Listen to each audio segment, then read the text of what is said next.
Ladies and gentlemen, welcome back to Friday Night Live with your host, Jose.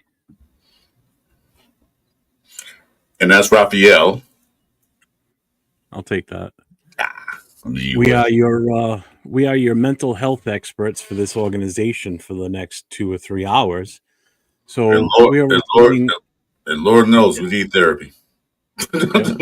we are imploring everybody that's in the chat later on when we put the link up to feel free to come on in and put your thoughts to words on the mic. We will bring that up in a moment. But I don't know, Chris. Do you feel like we're missing something right now? I guess so, but you know what I'm waiting on? So, I'm waiting for a win, and I'm waiting for the start. Just goddamn.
I'm sorry, Chris. I went a little too quick. I just said start the damn shows. It's not always this thing, so don't worry about it. Well, because then all of a sudden I saw you in the screen down below going, like this. I'm like, well, sorry. You got me short. So anyway, we started the show. So hey, what it is, what it is. I didn't know. I heard you say that. I thought you were going to say something after that. You got all the words out. You said you want to start the damn show, and as soon as you said show, boom, I hit it. Oh yeah. So you didn't get cut off. You were good. You were good. Right. So we have somebody in the back eating the crackers and the cheese in there. So and all our celery, stop eating all our celery stalks and carrot sticks, man. Come on. We'll bring him back on. Yeah, what's up, Will?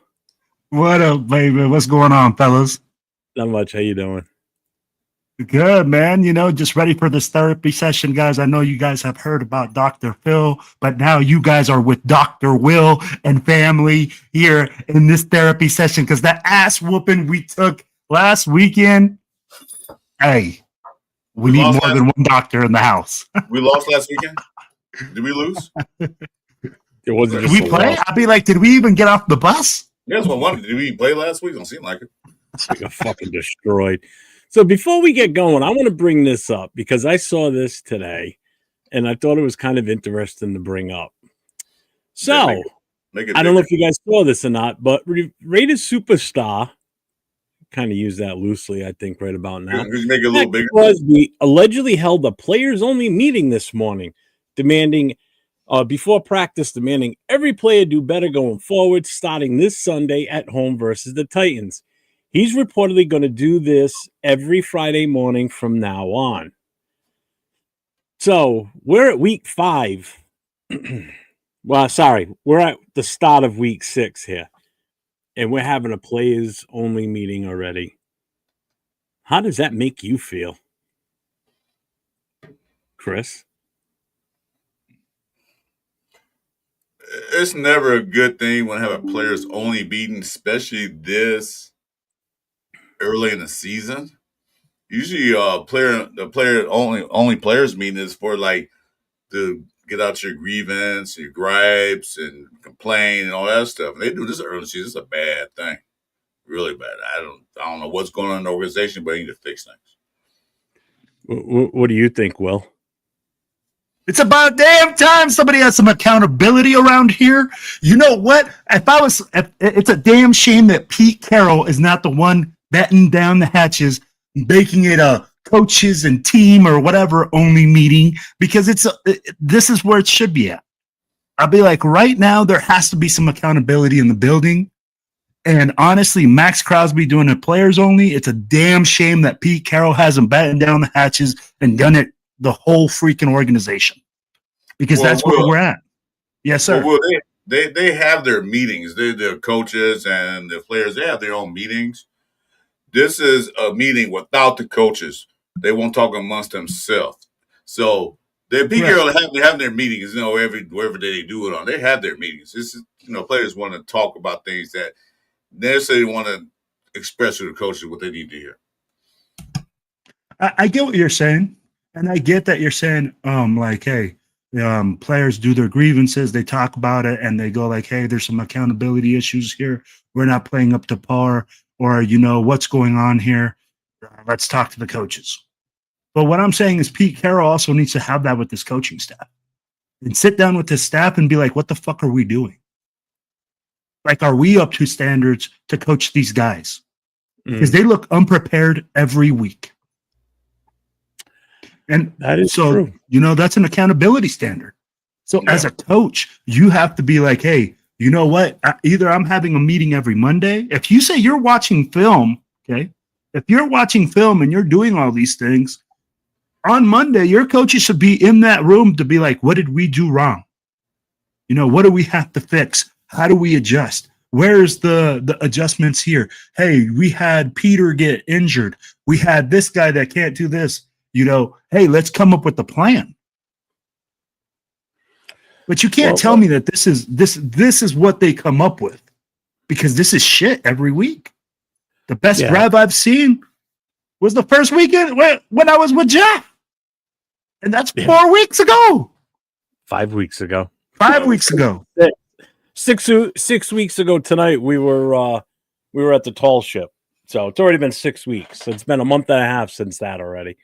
Can't wait to go back with you, my brother. If a player is already calling, or captains or whoever's already calling for a players only meeting, that usually doesn't bode well going forward, because usually there's some sort of distension in the locker room, and it usually takes someone with the vocal power like Max or whatever team captain or whoever's the leader of whatever team it is, not necessarily just us. This happens across the board.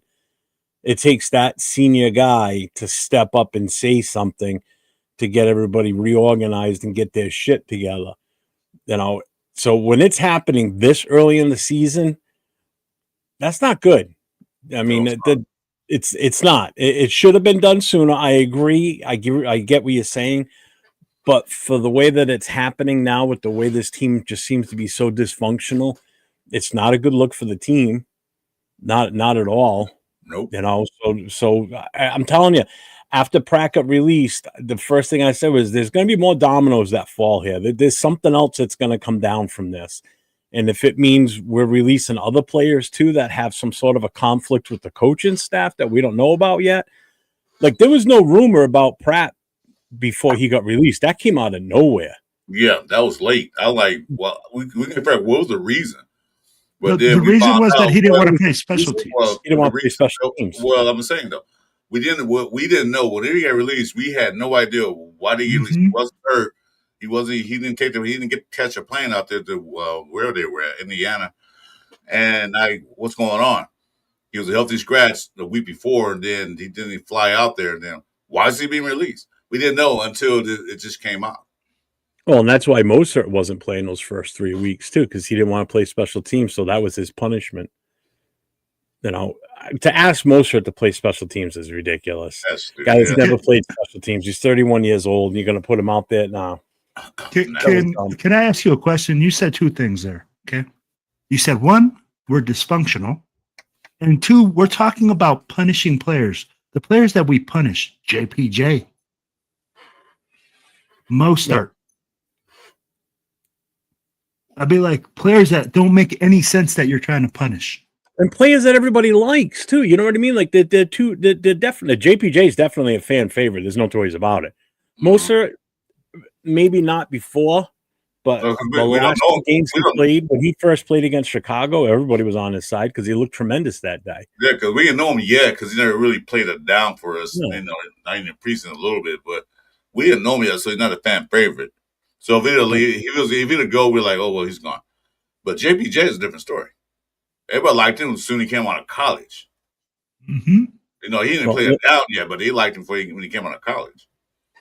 So let's do this first real quick. Let's hit the chat up. Let's see who's here before we get too late into this. Navman was here 3 hours ago. Robert Pena's in the house. Let's see. Tom Brady's here. What's up, Tom? Accelerator's visiting with us tonight. What's going on? Put your pants on, Brady. Yeah. Richard Schneider, what's up, my brother? John Pockets here. Good afternoon, gentlemen. What do you have today? Well, we've got whatever you guys want to talk about today. I mean, we all know it's going to be about the shitty-ass game last week and what we think is going to happen this week for sure. Dave Sosona, what's up, brother? Let's see. Oh, Early Rise is here. What's going on, man? OC Nation says, I'm heading to Las Vegas tonight. Gino and Pete better be ready to hear the F-bombs if they suck. Well, either way, have a good time there this weekend. We got a couple of friends of ours that do shows with us that are going to be there. Leo's going to be there. Yeah, make sure you buy him a drink. Yeah. Yeah, so it's 8:05, I think. Billy Davis is in the house. What's up, Billy? Hey, Billy. So what's up, Nation? Chris, Jeff, chat. What's going on? Jason Downs, the other third member of our Saturday night crew, the last call. We should have a fans only meeting. Well, that's what this is. This is a fans only meeting right here. This is our mental release, our mental therapy. Tom Brady, at least you beat New England. That's a good yeah, right? Yeah, and they're doing better than we are. Yeah. They look like a strong ass team. I mean, they just beat Buffalo in Buffalo. That's no easy task. Let's see. Gunsmoke Games is in the building. What's up, man? Jay's in the house from Just Raiders, baby. What's going on? Don't worry about the horse being blind. Just load the wagon. Well, we know who's blind on the team. That's Gino for sure. What's up, Dixon? You can't punish Gino. Everyone knows that. You can't punish Kappa. That's absurd. I'm not Bueno's in the house. What's going on? Friend Velvet. How you doing, sweetheart? How you been? God forbid Max takes any accountability. What's the under and over on picks thrown before Gino gets benched this game? I think he doesn't get benched till week 9. I don't think he's going to get benched. I really don't. I think even if he throws 3 interceptions, he ain't going anywhere. I think he's still going to be – Pete's still got – somehow he's got faith in him still. I don't know how. He should have been replaced this past Sunday. He should have been out by mid-third quarter. Game was so far out of hand. Get Pickett out there. Give him some time with the ones. It's all right. We needed to practice. Yeah. Gino still needed to practice in the middle of a season, in the middle of a game. Still needs practice time. It's a process. Remember that. It's a process. This all takes time. I swear to God, I'm tired of hearing trust the process, and this is a process, and they need confidence. Well, you keep throwing interceptions. That confidence is getting less and less every goddamn interception he throws or every sack he takes. How confident can you be as a quarterback in the NFL when you're playing like that? I know I wouldn't be. I wouldn't be confident as an offensive lineman knowing that my quarterback's getting his ass whooped behind me. Right? That's how dysfunctional we are. Accelerator says under 8 picks. What's up, Ja Raider? Check this out. Inside Seam, this report on Bills said that 4 teams are interested to interview Bills OC Joe Brady, Bengals, Giants, Raiders, and Titans. Let's go, man. Thank you at interviewing him. Oh, he's going to definitely be a hot commodity. Joe Brady? Yeah. No ways about it. And that's right there. What Dave just said.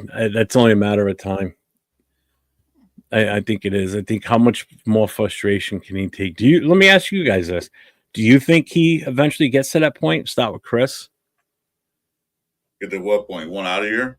Yeah. Well, Mac's been playing for us for quite some time now. He's only been through one playoff game, lost that. He's not here. He already got paid, got his money. He's not here to do anything else but go to the playoffs and try to win a championship. His timeline is short. He's getting older. He's getting more injury riddled.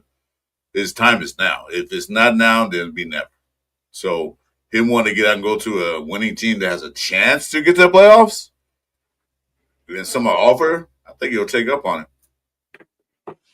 Well, I mean, yeah, you're right, too. He doesn't have much time left. He's got very limited time left in that position that he plays to have that chance. He ain't going to get it here. I can tell you that right now. Not the way we're going. I don't see us in the Super Bowl anytime soon unless we have some sort of a goddamn miracle. Well, what do you think?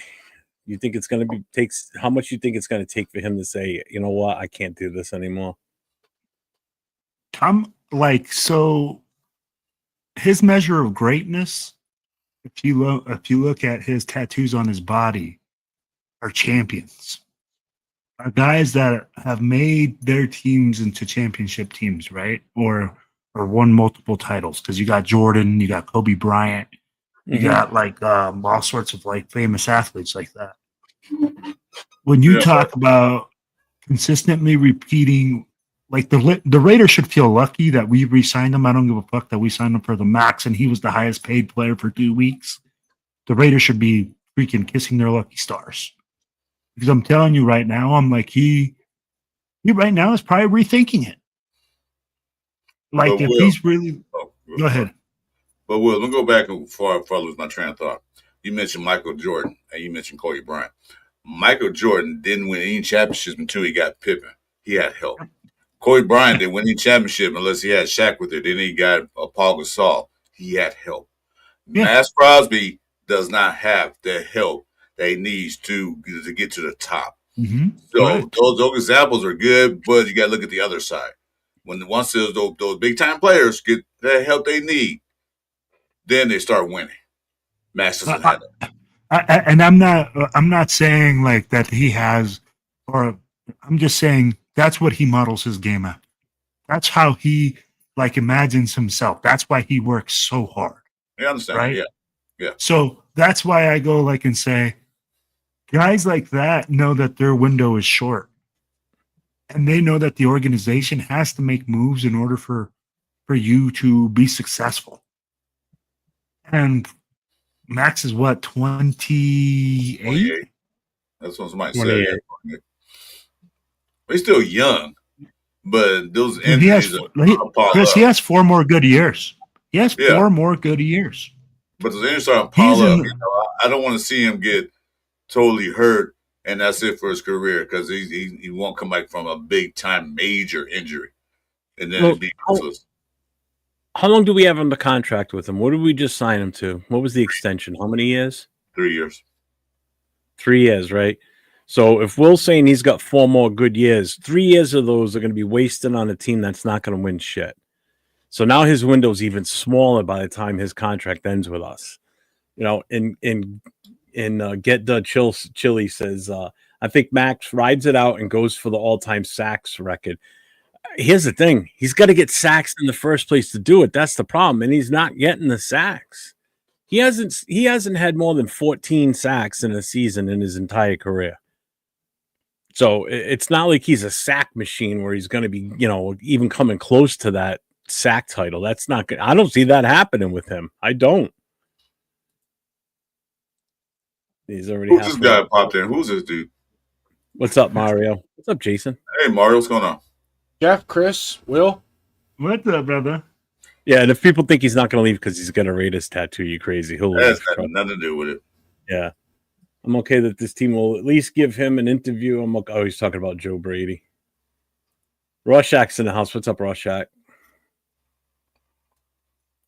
What's up, Neil? Lunatic's in the house. What's up, Lunatic? What's going on, brother? Lou. What's going on, Lou? Who else do we got here? Wish I was 28 again because that's when my pullout game was Pro Caliber. I wish I was 20 again so I could start over again and do things I regret doing now. But back By then, the time I was 28, What's I up, was Raider? already, I had my 2 kids and I was done already. So that was it. Going out. That was it for me. I pulled the Gino. 2 plays and we're done. That was it. 2 and out and done. So you threw an interception. No, we never snapped the ball. Just stopped it too. he just ran the clock out. That's all. Just ran it out. Which in turn caused a delay of game. Took a knee. Yeah. Nope. 2 kids was enough. 1 boy, 1 girl. Perfect family as far as I'm concerned. We were done. Done and done. Max Crosby will be jumping up and down if we send him to the Lions. Oh yeah, there's rumors. We brought it up last night on with Nate and I last night on our show.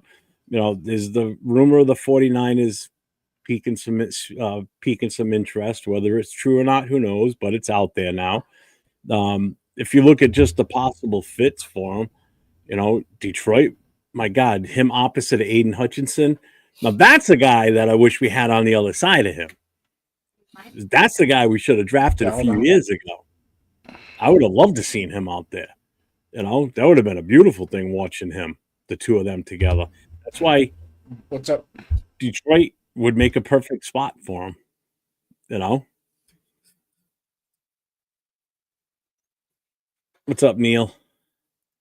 Gino puts up 270 and 4 picks this game. I'm calling it out, God. If he has 4 interceptions and doesn't get taken out, Oh man, God, no. then that just means that Pete's just here to just let him play as much as he can. I can't even understand why he would still keep him in. No other coach would tolerate this. Nope. No other coach would have already made the change. Look what the Giants did. They pulled him out quick. They swapped their quarterbacks. And did you see? I've never seen this before. Did you? I didn't see it until today. Did you see Daboll go up to the blue tent while Jackson Dart was in there? Yeah. While Russell Wilson was on the field. Scatterboo too trying to go in there. Out. He was over there trying to find out hey, are we getting him back? Because I can't deal with this Wilson guy on the field, basically. That's what it made it look like. Yeah, Scatterboo went there to check on him. They kicked him out, get out of here. Well, we need him back. I've never seen a coach go up to the blue tent like that and poke their head in and basically hey, can we get him back now? I can't watch this jackass out on the field. Yeah, the fans are booing Wilson too. Damn. Oh yeah, they booed him. The quarterback is hurt. Jackson Dart's hurt. He hasn't come in. So why are you booing? He got no choice. Yeah, I hope not, Neil. The Raider Nation needs this win to have at least some semblance of feeling like the team's trying. Together. If we go out and lay an egg this weekend, we're cooked. We're cooked because then we got the Chiefs next week in KC. You know, so that's no easy task going there to play them, especially when they get their final piece back. They get Rice back. The way we're playing, we're going to make Kansas City look like a superstar team. KC will get the next win because I don't think they're winning this week. On our schedule pick early in the year, I told you Tennessee probably beat us, and I'll still stick with that. So I don't know. But if the Raiders do pull out a win, I'll tell you what I'm going to do, guys. I'm going to shave my head if they win. You know, the way we do shit around here, they'll probably go to Kansas City and either win or almost win the motherfucker. You like that, Will? Yeah, I heard that one. But so let's be real though, guys. I mean, this team, man, is just so bad that it looks like we're fighting for the first round or for the first pick of the draft. We're not fighting. We're doing it really easy, man. It's not a hard I mean, it looks like we are doing it intentionally to ourselves, right? Think about it. You don't pull out your quarterback who has 3 interceptions in a game. You fight with your best offensive lineman. Yeah, right. You cut a guy because he didn't want to play special teams because I don't know what the hell happened. You punish one guy for not playing special teams by sitting him as a healthy scratch for 3 weeks, but don't tell anybody that until he actually comes back. You know, so I just don't know where we go from here. There's no easy fix for this shit. There really isn't.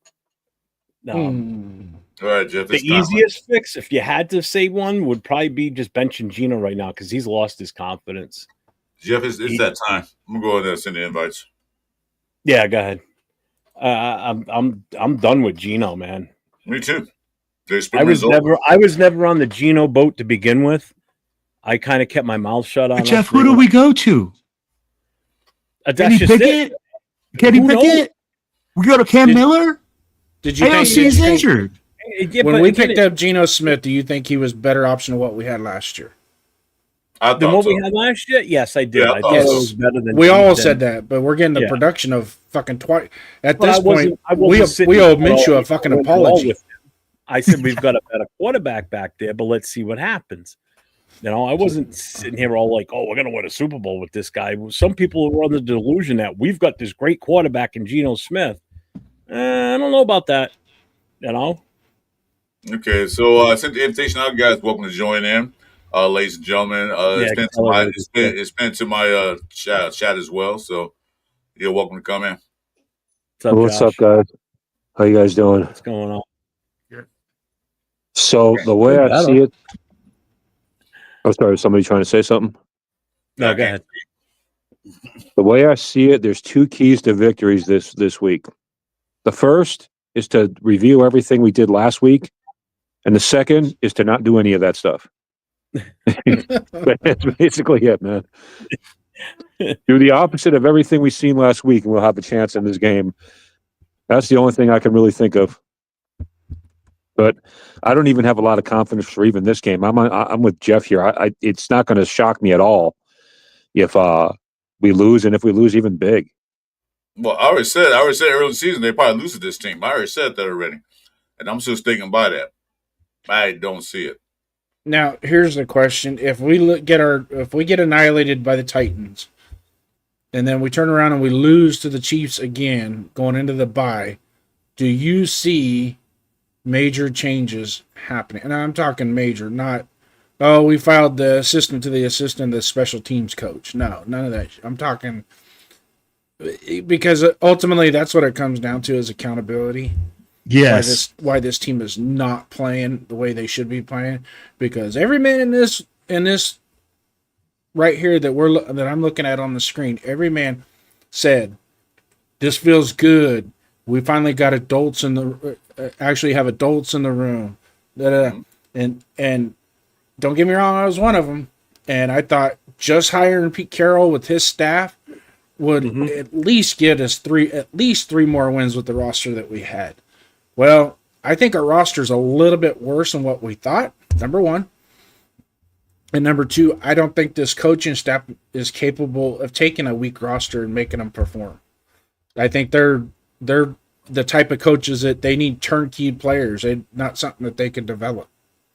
Well, to answer your question, Jason, I would say in that scenario that we would get rid of Brennan Carroll, but it's Pete Carroll's son, so probably not. But that would be the first place that I would personally go. Well, if my son worked for me and was dog shit, I'd fire him too. Me too. I was saying my son, I don't care. You're still my son. That doesn't change anything. But you can't Chris work here no is in more. the chat. It's the same thing. Like I said, my son, I've had a business and I'm running an operation. My son's not performing the job I hired him at. He can take a walk. Like you said, he's still my son. I still love you, but you can't work here anymore. You got to go. Yeah. Chris, you see who's in the chat? Yeah, Timu Kettle. Yeah. What's up, Timu Kettle? Timu Kettle, Trippy Soul. The line has been decent the last 2 weeks, though, so maybe Brennan Carroll's getting it together. I don't know. There has been some improvement except for Meredith. Meredith is still he's got terrible. no ass. He's got no ass. He's getting blown up. He gets blown. As soon as Gino goes under center, he's getting his ass. They just line the biggest guy up over the center, blow him up. And he's on skates.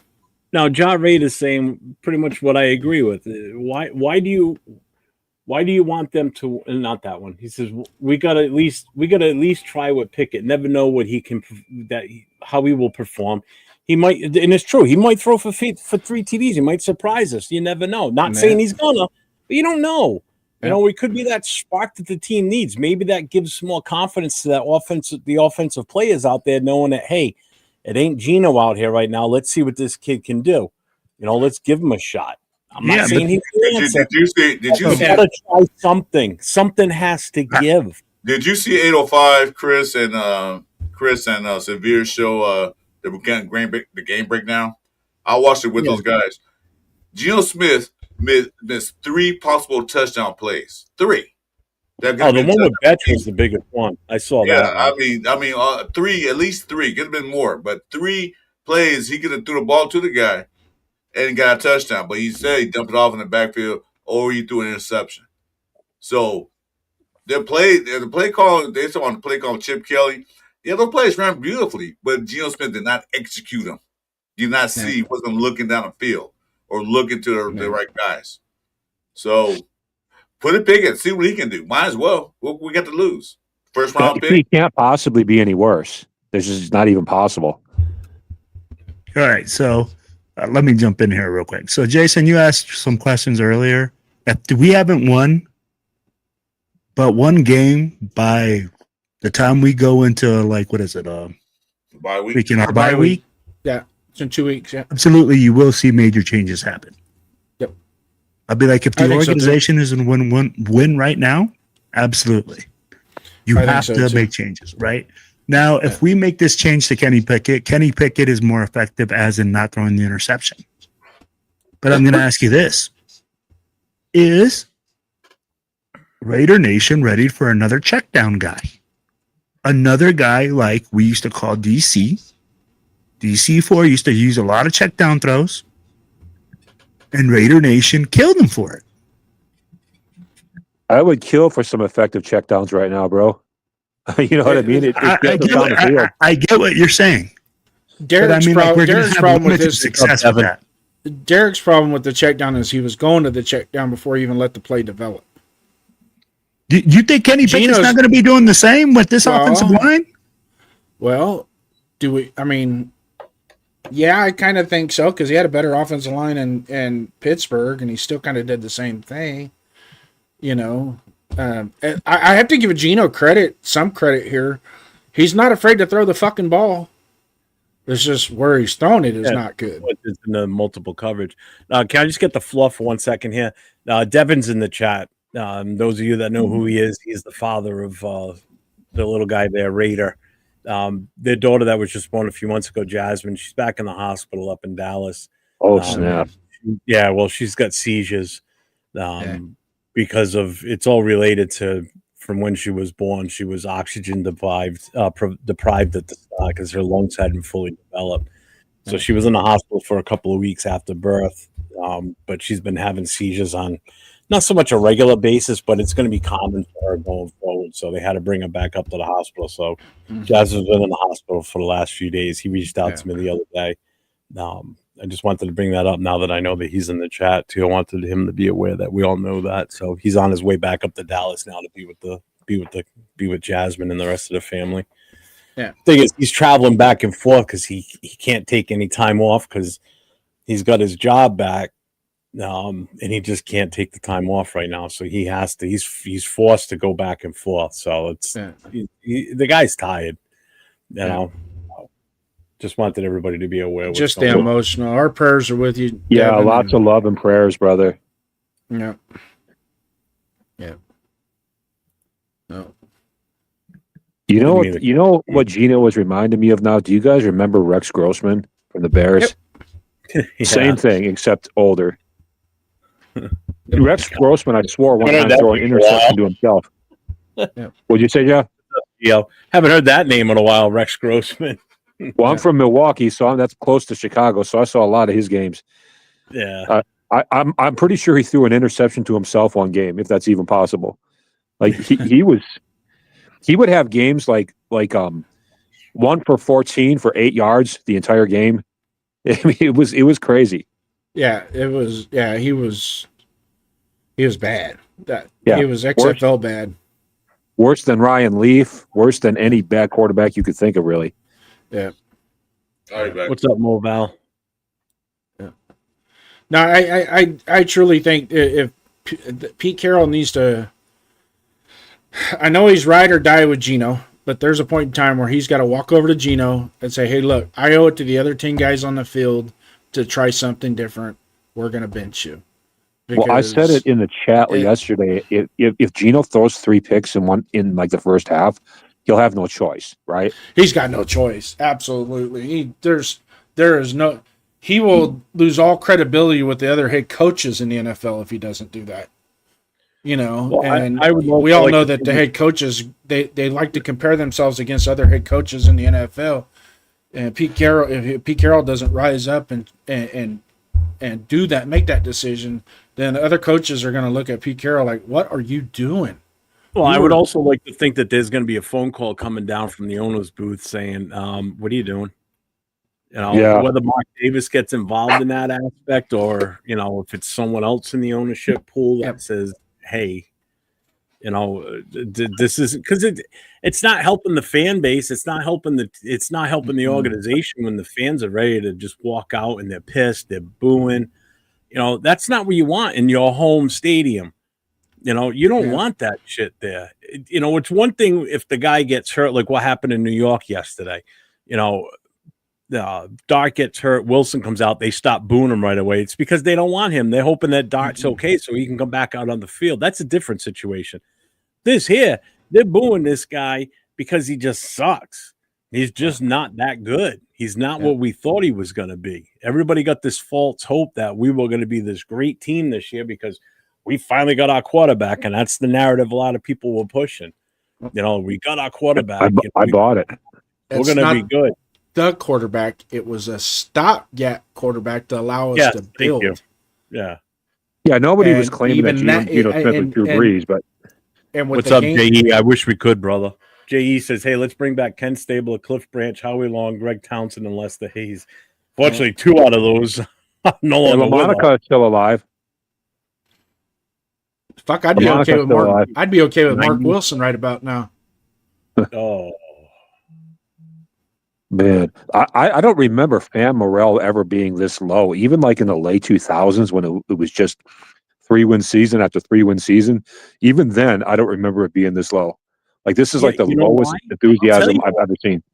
I'll tell you exactly why. It's because of this. It's because of what we're doing. It's social media. Information's available so fast. You go back to the days of where it was strictly news and newspapers. You didn't have groups of fans together from other parts of the country like this. Most of the guys on the screen are from the West Coast. I'm over on the East Coast. So I can communicate with Jason in 2 seconds. Using my thumbs on my phone or being on a screen like this with people from all over the country and sometimes when off of Costco, all over the world. Talking about how dysfunctional this team is. You didn't have that back then. So I think there's more information about players and about the organization now than there ever was before social media. So I think it's easier for fans to fire off their negative take on things or their disgruntledness with things with the team. So that Which in has a turn- huge impact on that. No, Which in you're turn absolutely right. fuels, which And in you gotta- turn fuels the Now, expectation. too. That's the other- Yep.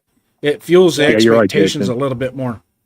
Have- And having when we have the information is so quick and so easy for us to get, and then we look like let's just go to the draft board last year. We picked 6th in the draft, right?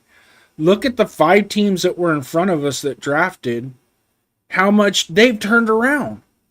The Jaguars. The Jaguars are a legit fucking team, man. And what did they really do now? They got a new head coach. That came in with a whole philosophy and they had a good draft though. I mean, And they had a quarterback. Yeah. Well, he's making the most out of that quarterback. I could tell you that right now. Oh, That- I mean, and that's what he's makes a good head coach. Yeah, So kudos to there's your coach of the year runner right there. What Did the he's done. Saints pick ahead of us? I don't remember. No, they picked behind us. Yeah, I think they were like 8 or 9. I think. Yeah, they went with Tyler Shuck. I remember that.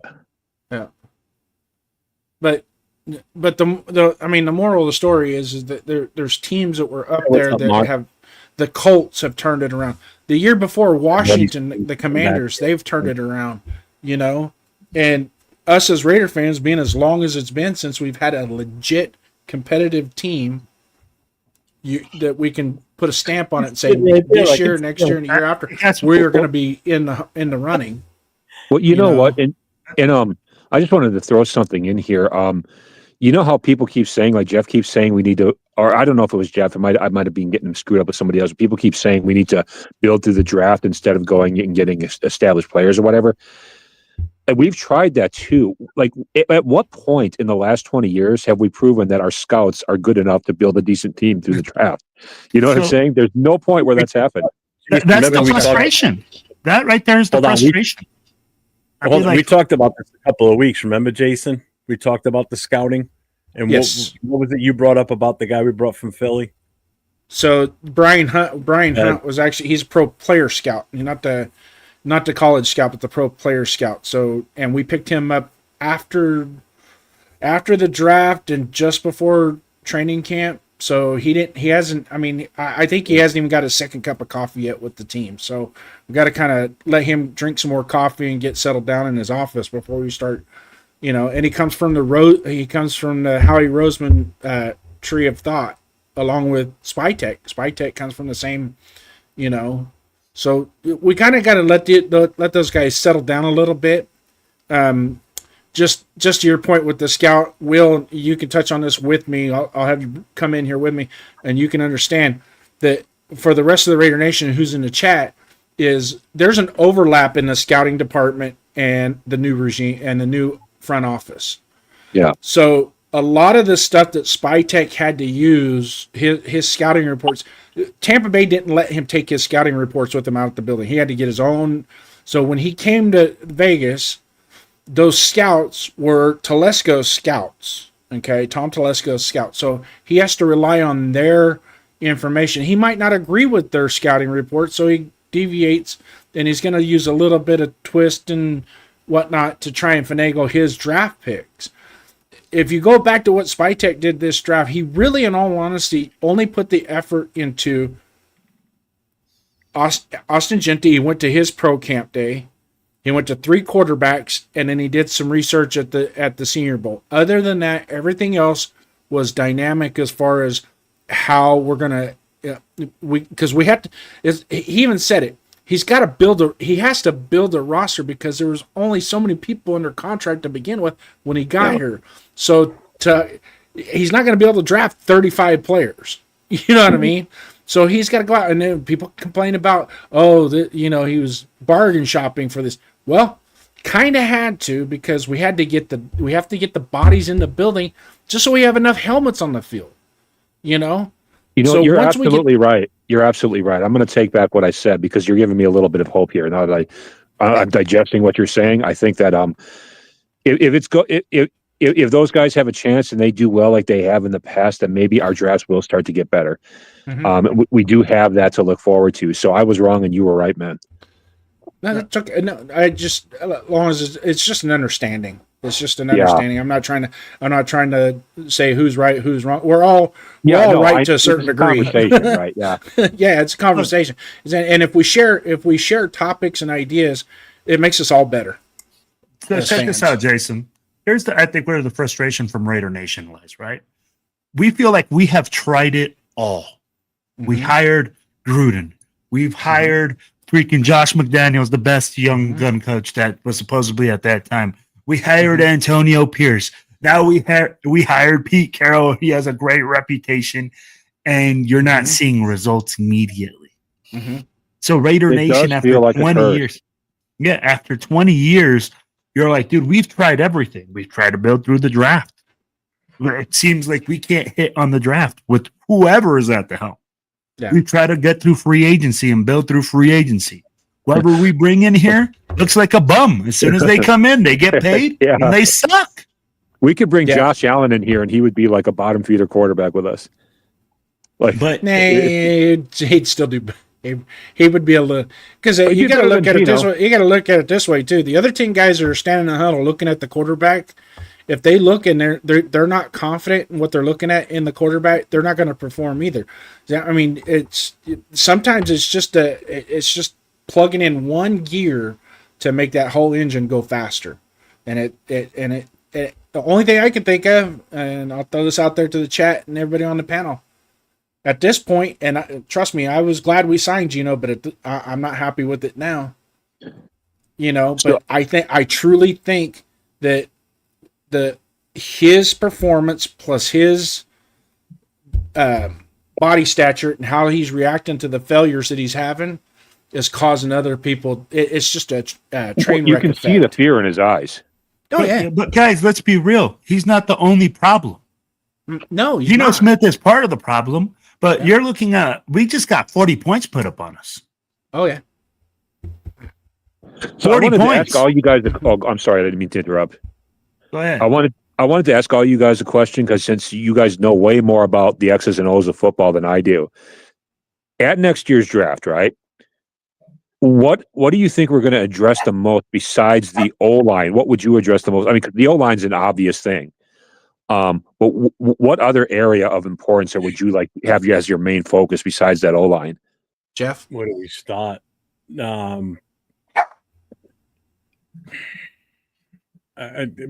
got to get some youth at linebacker.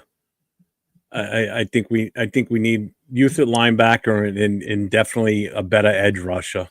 Someone that can complement. If we still have Max, somebody that can complement him to the point where he's not getting double teamed, or they have to worry about both sides. You don't have to worry about the other side right now because Kuntz is not doing shit. No, he's been invisible out there. So somebody to complement opposite of Max. I know some people are going to say our secondary, our corners are weak.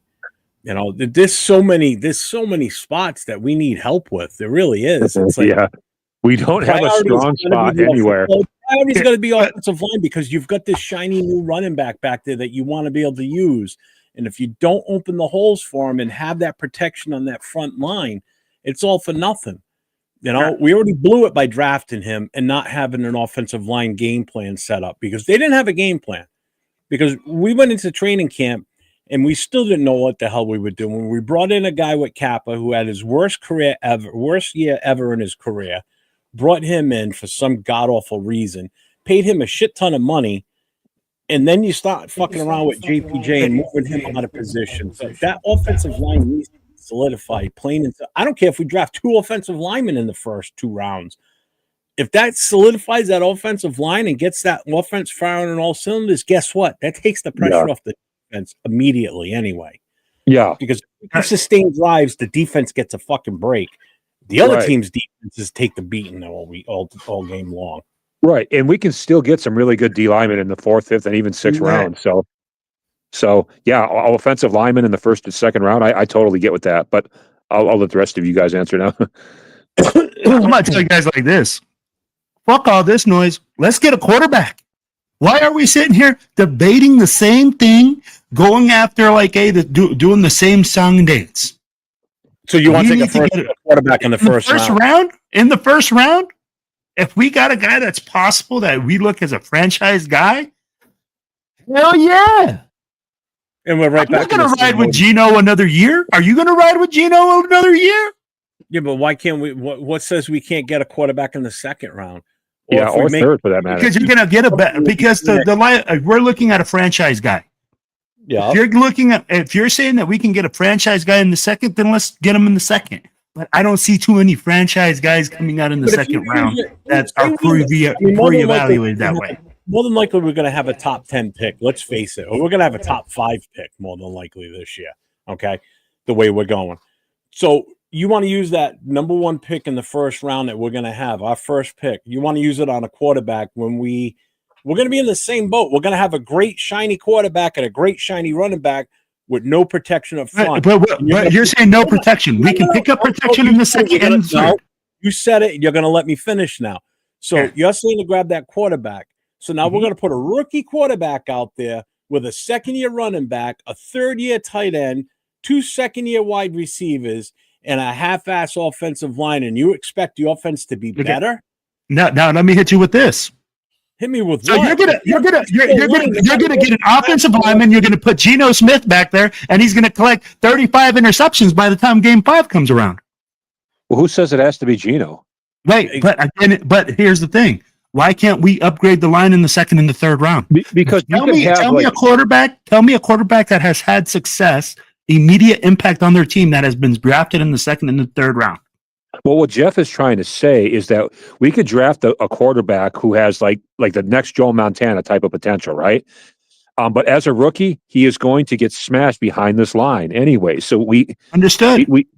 We got to shore up our line first before we really do anything. But here's the thing: there's more offensive linemen that are going to be effective in those later rounds than there is quarterbacks. How do you know that? We thought that this How year. many quarterbacks are coming out in the draft? I don't know. I don't even look A at lot it less yet. than offensive linemen. Not looking at that in my eyes, anyway. If you're looking at it, there's more offensive linemen that come out per year than quarterbacks, and especially top tier. Are you echoing, or is that just my phone messing up? I don't know. I'm echoing on somebody's phone. It's actually my mic. I'm adjusting it right now. All right. Okay. So yeah, I haven't heard from Jason or Chris yet. What's your opinion on what you would address in the draft? You Go guys, ahead, Chris. Go ahead, Jason. You know. Go ahead. I think he froze. He's adjusting his mic right now or something. We're just in the draft. Yeah, Well, what would be your highest area of focus? My thing is this.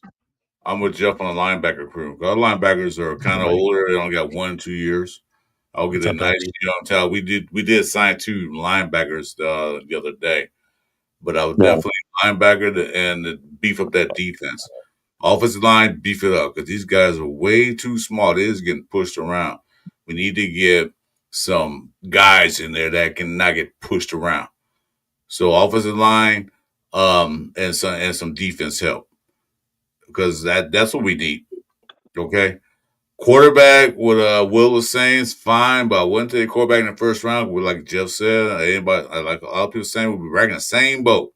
You're gonna throw a rookie out there with a bad offensive line, and he's gonna get shell shocked, and he'll be useless for the rest of his career with the Raiders. Okay, Geno Smith might not be the answer, but at this point in time, we do need a quarterback. I say draft a quarterback every year, but not in the first round, not in the first 2 rounds. Because I'm looking at college football right now. There's only 2 quarterbacks out there that stands out to me. The dude from South Carolina is another guy that's watched. But are they worth the first round pick for us? Absolutely not.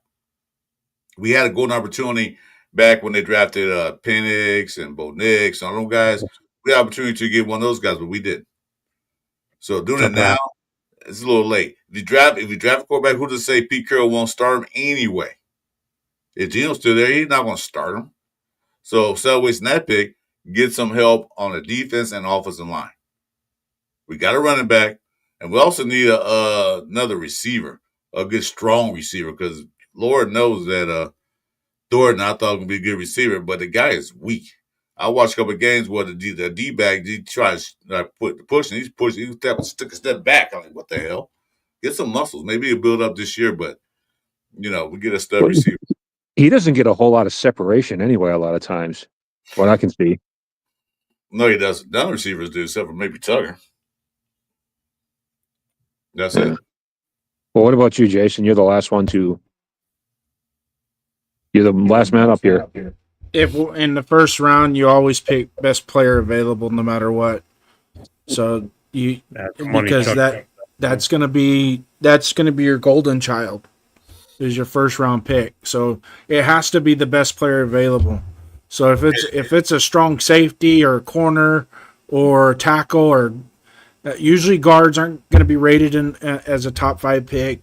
Quarterback, if it's a quarterback, do we need a franchise quarterback? Absolutely, we need a franchise quarterback. Yeah, I'm not denying but that. with Jeff hits the ball out of the park with this is why go get a stud quarterback that all he's going to do is be running for his fucking life for the next 10 years. Well, exactly. Yeah. So it's not going to do him any good. It's not going to do us any good. And he's going to want out of town in 1 year anyway. Then we're going to be saying, "Oh, he's a bust. He ain't a bust. He ain't got no." How do you call it? How do you call David Carr a bust? You can't. The poor dude didn't have a fucking chance, man. So, I, as you said, best best available player. What's that? Where he yeah, runs? Jason, you're echoing. Yeah, no. What, I had to what- take my earbuds out, and they fucking died. Okay, so the best player available. If it's a running back? Do we take him? No, Yes. a running back. Why? Why would you? If you're using his logic, of best player available, yes.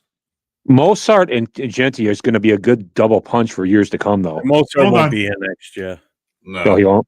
The way Yeah, I that don't- teams build like that, right? The way that they go, if they go BPA, it doesn't matter if you got a good left tackle. They're still going to take the best left tackle available, right? Because they're Can I do looking this at it real as saying, quick? Before we get too far into this, all right, you guys are talking about, I'm just going to read through the list I looked at who's the free agent offensive lineman, regardless of position, for next year, okay? Oh, this should be good. With their highest salaries going down, okay? So, number one, and I'm going to give you their name, the age, and what team they're with right now. I'll give you their position. Braden Smith, right tackle, 29 and a half years old with the Colts, 17 mil a season. Jonah Williams, right tackle, 27 years old, Arizona, 15 million. Joel Bitonio, guard, 33, going to be 34 years old soon. Cleveland, 15 mil. There's 3 Cleveland offensive linemen here. 2 guards. Wyatt Teller, guard, 30 years old, 14.2 million. Cam Robinson, left tackle, 30 years old, Cleveland, 12 mil. Rob Haverstein, right tackle, 33, the Rams, 11.5. Kevin Zeitler, guard, 35 years old, Tennessee, 9 mil. Isaiah Siumalo, guard, 31, going to be 32, Pittsburgh, 8 mil. Another center, Connor McGovern, 27 years old, Buffalo, 7.4. A center all the way down here, Ethan. I'm looking at guys that we need. So left tackles now. There's only one left tackle that's a free agent that's up high. Kelvin Beacham's another left tackle, 36 years old, Arizona, 4 mil. So I'm sorry, but these names for the offensive linemen don't jump out at me. Okay. A couple do. I mean, El Menor, again, right tackle, 30 years old. He's with the Giants right now, 7 mil. Evan Neal, a guard, 25 years old with the Giants, 6.1 mil. So that's probably a rookie contract if he's 24. So, yeah, he must be he's 4 years so in. who would be a free agent quarterback? Free agent quarterback? You're not going to like that list because I'm going to bring it up right now. This is going to be funny. So- This is going to be comedy. That's worse. So free agents, Daniel Jones, Aaron Rodgers, Russell Wilson, Marcus Mariota, Zach Wilson, Tyrod Taylor, Joe Flacco, Kenny Pickett, Jimmy Garoppolo, Mitchell Trubisky, Case Keenum, Trey Lance, Josh Johnson, Carson Wentz, Josh Johnson? What? Teddy Bridgewater, Gardner Minshew, Tommy DeVito, Sam Howell, Jake Browning, Skylar Thompson, Kyle Allen, Malik Willis, Brandon Allen, Josh Johnson. That's it. I didn't even know Josh Johnson was still in the league. Yeah, he's probably, I don't know what. There he's you doing. go. That's how bad it is. You guys wanted to know what I was going to kind of add and kind of what I was asking you guys all about what you would address in the draft. I want to set up this question: like, what round do you address of the pass defense? Because I feel like that might even be more important to address than the defensive line, just off the simple fact that if we can get ourselves a shutdown pass defense, then it won't matter as much if our line isn't great. You know what I'm saying? So you're talking like defensive back, like corner, or are you talking safety? Corner and safety, really, but corners for sure. So I would look at it at corner. That's probably where you're going to first look at it because that's probably the biggest weakness we have on defense. But Yeah. honestly, it all depends on like He's on a prioritize. rookie contract. He's still got time with us. Like it all depends on what you prioritize. What's up, Donut? If you're talking like corners, man, the top flight corners are probably going to go in the first round. You know, Well, but they're if you, always going to be hot commodities, especially in today's NFL. Those are one of the first ones that are going to go. That's a no brainer. but I don't think the Raiders put him at Unless that. teams have a specific need, obviously. But other than that, the corners are going to go quick. If I'm doing it, okay, and that was the only position of need, or if with the Raiders right now, if I was the GM for the Raiders, I'm really like looking at it in the third round. Why? Because I see too many weaknesses. As in, I can either, like we said, we can pick up an offensive lineman, we can pick up a quarterback, and I'm looking at a franchise. If I'm looking at a franchise left tackle, if I'm looking at a franchise QB, I have to take those guys. Yeah, So, who's out I there mean, for corners? Read that comment right there. You just said it. And the Cowboys are going to scoop up all three in the first round with all those picks they got for Micah Parsons. Jeff, can you pull up who's out there for corners? For corners, yep. Let's see. That's got to be a better list because there's some good corners out there right now, man. I will tell you this: the first three are all over 32 years old. Jimmy Ward. Well, again, they're ranked by salary. They're not ranked by how good they are. They're going highest paid to lowest. Okay. Jimmy Ward, free safety, 34 years old with Houston, 10.5 mil. Darius Slay, 34, going to be 35, Pittsburgh, 10 mil. Jonathan Jones, 32 years old, Washington, 5.5. Amik Robertson, 27, Detroit, 4.6. Jair Alexander, 28, Baltimore, 4 mil. Eric Stokes, us. So he'll be a free agent. So we either have Jair Alexander would be a great pick for us, brother. Who? Jair is really good. He's the one that was injury prone that everybody was going gaga over. No, I think he played with the Packers. Yeah, he was with the Packers. All right, that's the one then. I think everybody was like, "Oh yeah," but he was like super injury prone. He hasn't played many games in his career because of injuries. It's not good. Then you got Kaiir Elam, Cater. I don't even know who some of the Greg Newsome, Xavier Howard with the Colts. I just so you put a big This list concern isn't for that me. great. The When you cornerback said- free agents are not that great. Oh, it's better than the O-line picks or the O-line Darnay picks Holmes is that's a out free there. agent, so he's a free agent. We've got him. Well, I'll tell you like this, Jeff. When you're playing corner, you're 34 years old. You're too old. How old? 34 is too old to play corner. Oh, I believe that. I'd go with that all day long. Yeah, I'm looking at corners. If you're looking at corners in free agency, you have to look at a guy that's 27 years old or younger. Yeah, Kai Blue Kelly is he's a free agent after next year. So your two corners are free agents next year. Jair, if he did stay healthy, though, would be a great help to us, man. That dude is mega He's a good talented. player when he's out there. That's the problem. His biggest, again, the old saying, your best ability is availability, and his isn't availability. And he's struggling this year. I mean, he's on the struggle bus. Like LV said, Jair is not Jair anymore. Yeah, he's washed. Yeah. Seriously, he's not as good. What's up, Ricky? How old is A.J. Dillon, just for some extra running back help? I think he's like 30. Every time somebody says A.J. Dillon, I think of the Dillon that used to play for the Bengals and the Patriots. Yep, that's the same thing I was doing right now. I was like, that was Corey Dillon. First name I think of, the first person I think of. Free agents next year, Najee Harris again, Austin Eckler, Travis Etienne. I like him.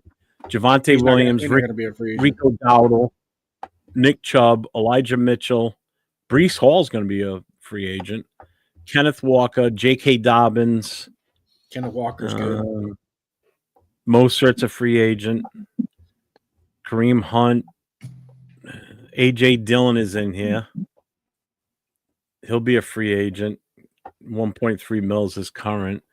Is really Zamir White's. That's right. So Zamir White, this is his last year, so he's going to be done with us. I don't see us keeping his ass. Wouldn't it be nice to get Breece Hall for Zamir White? That would be awesome. Here's somebody that's intriguing that's going to be available next year is Tyler Algier from Atlanta. Really? He's good. It's just that he's stuck behind Bijan now because before Bijan came in, he was the top dog over there. And Bijan is obviously better than him, but Tyler Algier, he's only 25. Yeah, he's decent. Yeah, he's been in the league 4 years, so that's still going to be his. Well, I don't know what round they drafted him in, but he's getting 900,000, basically almost $1 million. He's like 26 or 27, right? He is 25 years old. Oh, heck 25 yeah. 25 years and 4 months. Even this kid in Arizona too, Amari DeMercado. Yeah, he'll be a free agent. But Travis Etienne, so that's a running back, right? So those are all running backs, correct? So how high on your priority board? Rashad White's going to be available next year. Rashad White, and he's going to start this weekend because what's his name's out.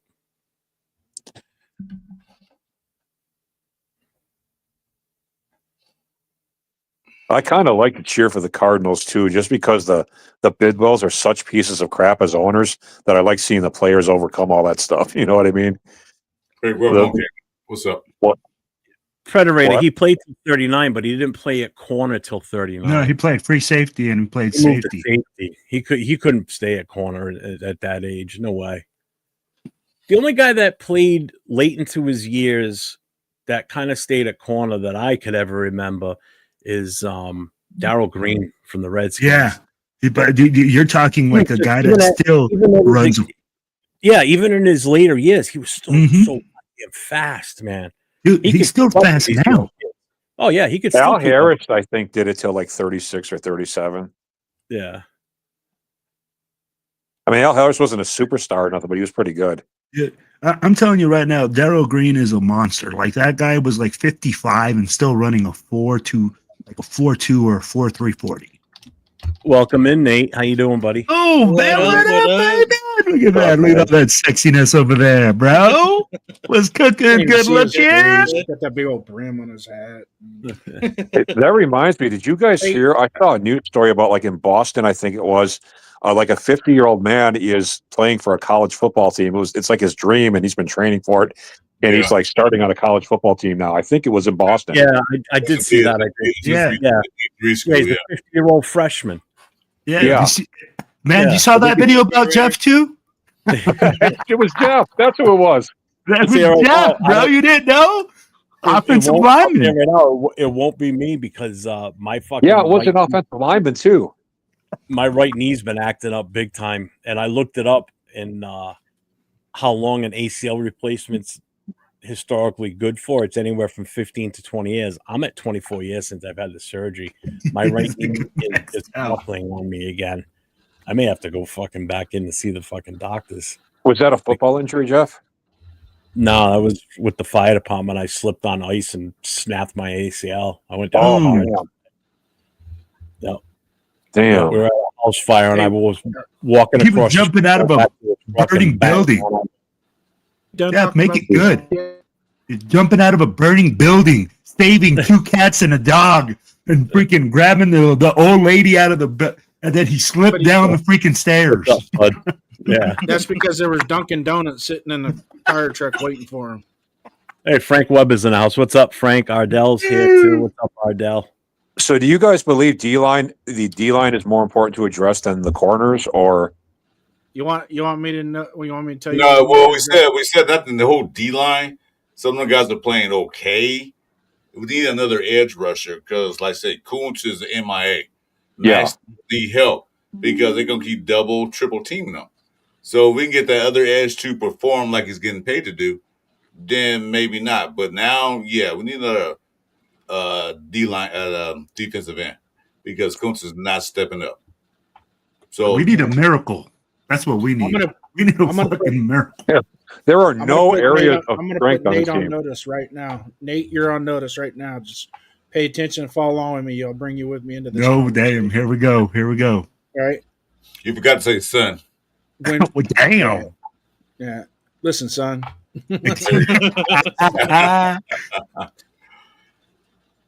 Our priority. Leo's in the chat. Aren't you in Vegas? Go have fun in Vegas. Why the hell are you watching a Yeah, podcast? What's the matter with you? Yeah. So lame. I'm gonna go to Vegas and watch a podcast from my hotel room. Oh, look at this. He's even giving Nathan shit. He said Nathan sucks. You know what? Leave the kid alone, you fucker.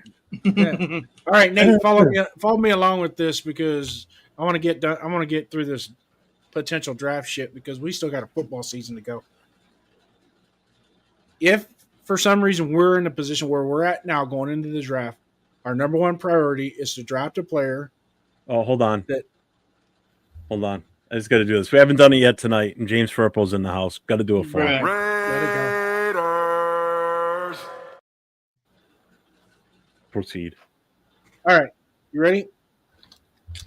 So, as Yeah, go ahead, Jason. by the president of the franchise here. So Nate, follow along with me. Wait, just hold on. I gotta say something right quick.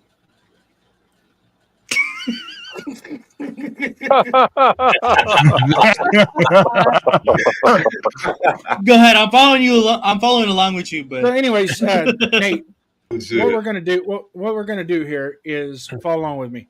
We're in the draft. This is a hypothetical. This is a scenario, but we're gonna use hypotheticals while we do this. We're in the draft. Let's say we're at number 2. Mhm. Okay. And the first player off the board is a quarterback because we're thinking franchise quarterback. The best quarterback that we have on our board goes out number 1.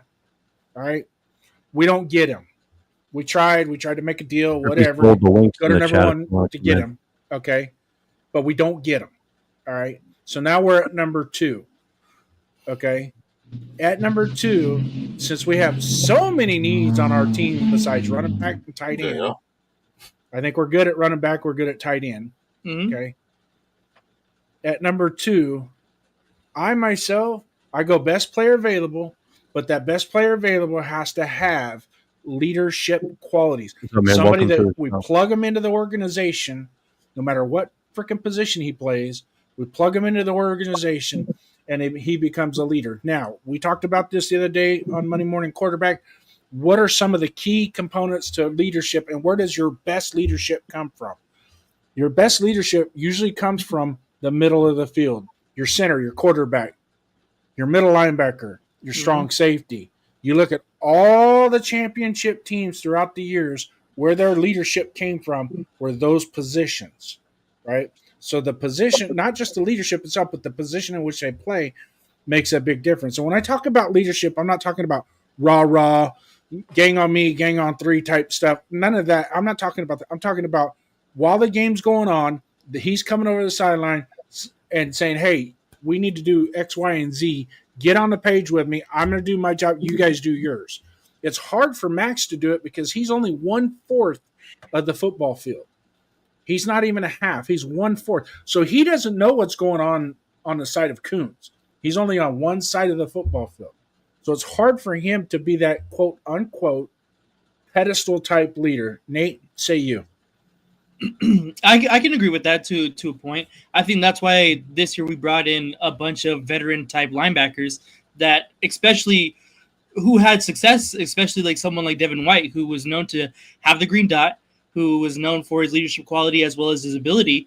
And I think now we're seeing it come to fruition. Like this is the first time that I think I've seen a Raiders signing that has not blown up in our face. Devin White has, I think, outplayed his contract, and that's the best thing we can ask for him. And so I think we already have that person here. As far as the draft goes, to me, if a quarterback goes number one, there's not just one quarterback this year, in my opinion, and 2, that means Ruben Bain didn't go off the board, and that's exactly who we should get at number 2 overall if we're in that position. I love Ruben Bain. I love him. I love Ruben Bain, but I am not going to be a homer because of the last name because we're not related. But I think Caleb Downs fits in that. I love Caleb Downs too. You laugh all you want. He is that Cam Chancellor style of player. I love Caleb Downs as well. Yeah, I would not be upset with either pick right there. But I think the combination of Bain and Crosby, if we don't fucking trade him, would be insane, and that would keep a lot of people, a part of this team still. If we see like how we're trying to build the roster. But I also agree that I like Caleb Downs as well. Like I said, I would not be upset with that pick either. And we definitely need to start looking forward to when, Palomalu's contract is up, when damn, who's the other safety? I can't think of his name right now. And Chin. Chin. Jeremy When Father Time eventually gets Jeremy Chin, we have to start, looking forward to that. And I think Caleb Downs would be perfect for that job, definitely. So real quick, Rorschach said that I missed his comment, so I just put it back up. My sanity for Sunday's game was renewed by last night's live stream when Nate, aka LV rated 10, said he's going to play QB and guaranteed 5 touchdown passes.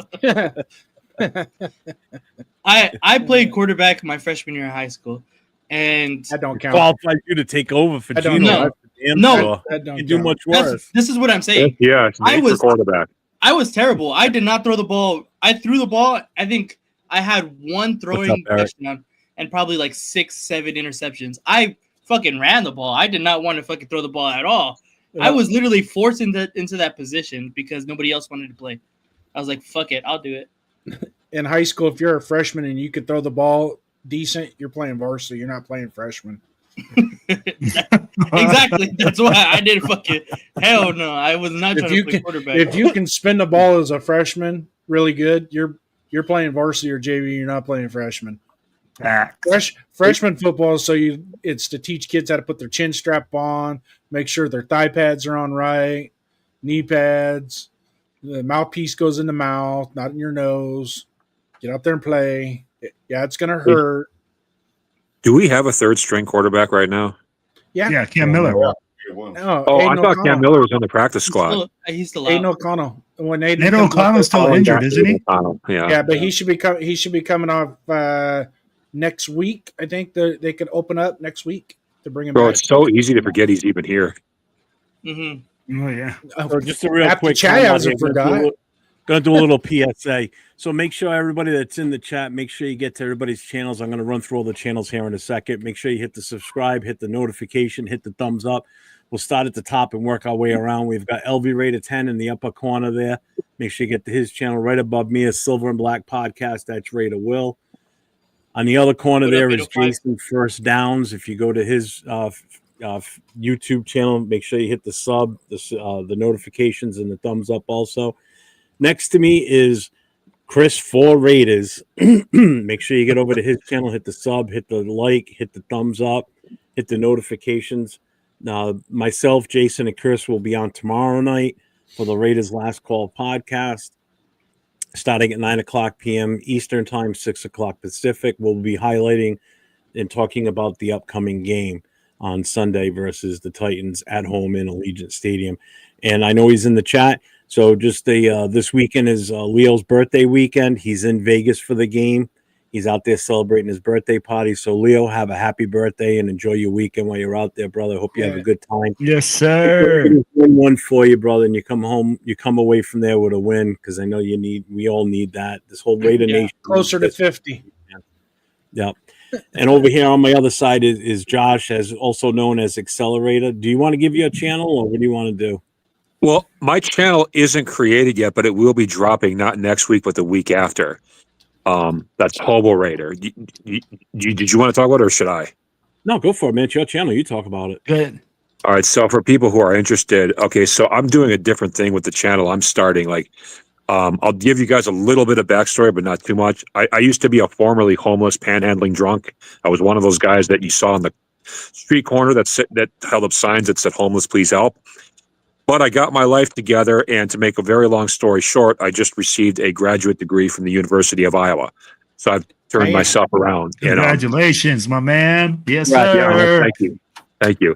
And so I want to start a channel that's a little bit different than other Raiders channels, where I talk about like my life experience in the streets and how I work my way out of it, but also do a lot of Raiders talk too. So it's like my street life and how I work my way out of it, but a whole lot of Raiders fandom mixed in. And so it's going to be called the Hobo Raider. because me being like a former hobo, you know what I'm saying? So it's going to be called the Hobo Raider channel. And Jeff has already seen my intro video. It just hasn't dropped yet, but he said he liked it. Yeah, it's pretty good. Yeah, so that's coming. It doesn't exist yet, but if you guys can remember Hobo Raider, that'll be dropping in a couple weeks. Thanks, Jeff, for letting me even say that. No problem, man. So And thank you. Yeah, make Accelerator. sure you guys get over to everybody's channels. Show everybody the love. Spread the viewership around between us all too. Get over to Chris for Raiders, get up to Jason's channel, get to Will's at Silver and Black Podcast, get over to Nate's at LV Raider 10. I'm on subscriber only mode. I know Chris is. Nate, do you have yours set that way too? Actually, I don't. I I think just hopped on Will quick, does. that's Jason, I don't know if you are or not, but yeah, we're all on subscriber only mode right now. I didn't even put my channel on here for this live stream because I wasn't planning on being here very long. Nate, how many Will, subs every did you time, pick every up? time I think I'm going to check out, Will starts talking and I can't leave. He's talking. What's up? Okay. What's going on, brother? Nate, how many subs did you pick up last night? Ooh, A lot, man. This guy got like 23 or something like that. something like that. Yeah. Look at that. Look at that 25 smile, at least. bro. Look at that smile. Look at the cheese right there. Yes, sir. You deserve it, That was homie. dope. Yes, sir. Appreciate That's that. dope. Thank y'all for listening and subscribing to my brother's page, man. And they're all out of high school, so they count. Well, hey, let me ask you guys this, man. We've talked about it, and we talked about this last game. Now, going into this Titans game, what are the things that we need to do in order to win this game? I don't want, you don't have to tell me about everything about the future, but what are the things that we need to do and establish and do well in order to win this game? I don't want to know a score. I just want to know what we have to do. There's And only one Chris, way to do it, man. We have to run, and hope it works. That's our only chance. Bring out the wishbone if you have to. Run the damn ball. Yeah.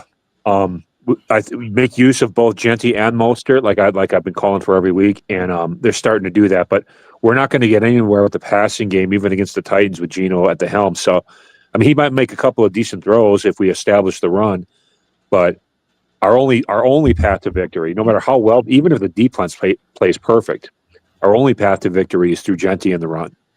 No. Hey, real quick, Josh. Our path to victory. Our path to victory is a fucking light to special team up. I'm not talking about the kicks. I'm not talking about the punts. I'm talking about the special teams. When we kick off to them, they're running like 40 yards down the field. They're at the middle of the goddamn field by the time you finish kicking off to them. This special team is atrocious. You can't give the team, another team, half the field. If you go kick off to them, might as well kick their damn end zone.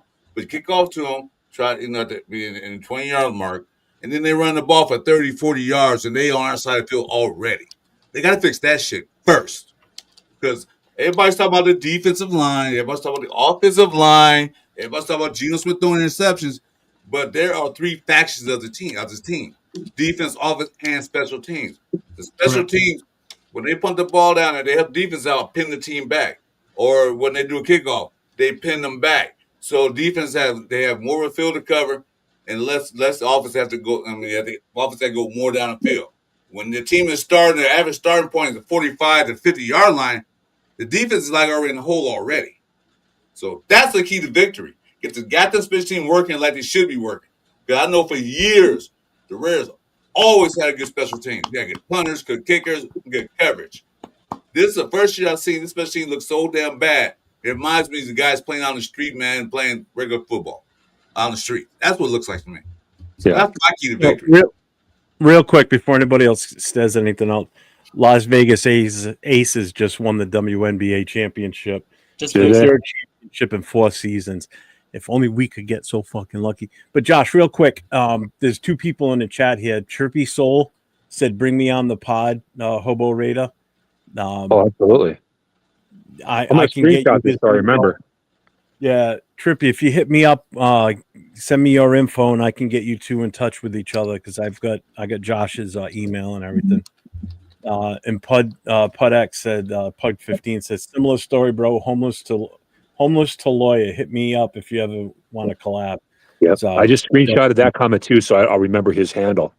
Yeah, Yeah. thanks, brothers. Don't Thanks, forget me, Accelerator. I will come on your show. And Absolutely, man. Well, I see you all the time too, so there's no way I'd forget you. But but no, I appreciate that, man. I really do. and we're gonna get you going, get you rolling. It's all part of the franchise. Yeah. Yep. What's up, Raider Man 81? No turnovers and cause some on D, definitely.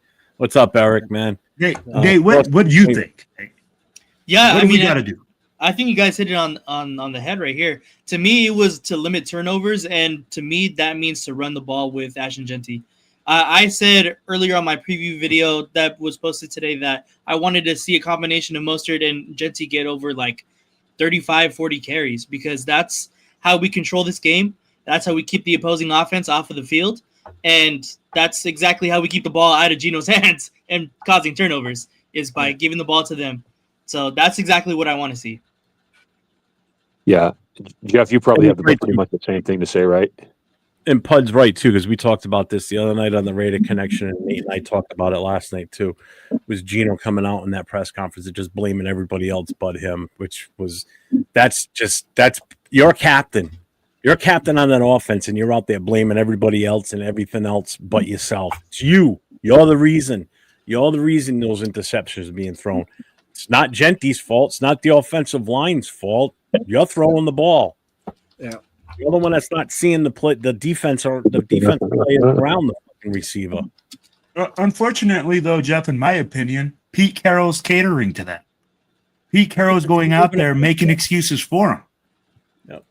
Well, like I said, if you watch 805's and Severe and Chris's breakdown of the game, I saw like 3 touchdown passes Geno could have. Didn't see it. They were wide open, too. It wasn't like, they were covered up. So he's just not even looking at the field. He got one key target in his mind. He's looking at that guy, staring him down, then he throws into double coverage, triple coverage. So, yeah, screenshotted you too, Predator. So didn't mean to interrupt, Chris. I just wanted Predator to know that, so that I would remember that. So his film breakdown was actually excellent. You guys go check it out. But, dude, what are you looking at? What are you seeing on the field? You're staring down on the receiver, and then you're throwing in triple coverage. But meanwhile, the other guy's streaking down the sideline, he's open. I forgot who it was, 805. You mentioned, tell me that player was. I saw that. That was ridiculous. And he dropped it off he dumped it off someone in the backfield for a 3-yard gain. Who's getting open? Because no, it was somebody on that one play that 805. He got refreshed. I forgot who it was, but he showed a film breakdown. He was wide open, and then he missed that throw to. It was Tucker. That Betch running right down the middle of the field. Yeah. Ian Thomas was wide open too, but then you look at the play. He got face mask. They didn't call it. Got slowed up in his route, but it's a lot of times they were open. Hey, didn't Genty used to do some kick returning in college, or am I getting them confused? He did something a little bit, not much. Yeah, don't forget, we got to win by 14 or it doesn't count as a win, right, Nate? Yeah. That was from Wednesday night show. Well, He's like, we got to win by more for it to count. I'm like, I don't care if we win by a half a point if it's possible. I don't care if we win by a 1/10 of a point. As long as we win the damn game, I just want to. I don't care if it's 2-0. We win by a safety at the start of the game and then nobody scores. It's a boring game. Well, we're up here by 3.5. That's unusual that we're favoring the game. I would bet odds with Vegas that we don't win by 14 once this year. Get the favorite for the most part.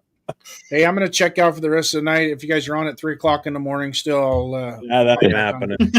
Bye. Say that right now. You'll wake up at 7 and we'll still be here.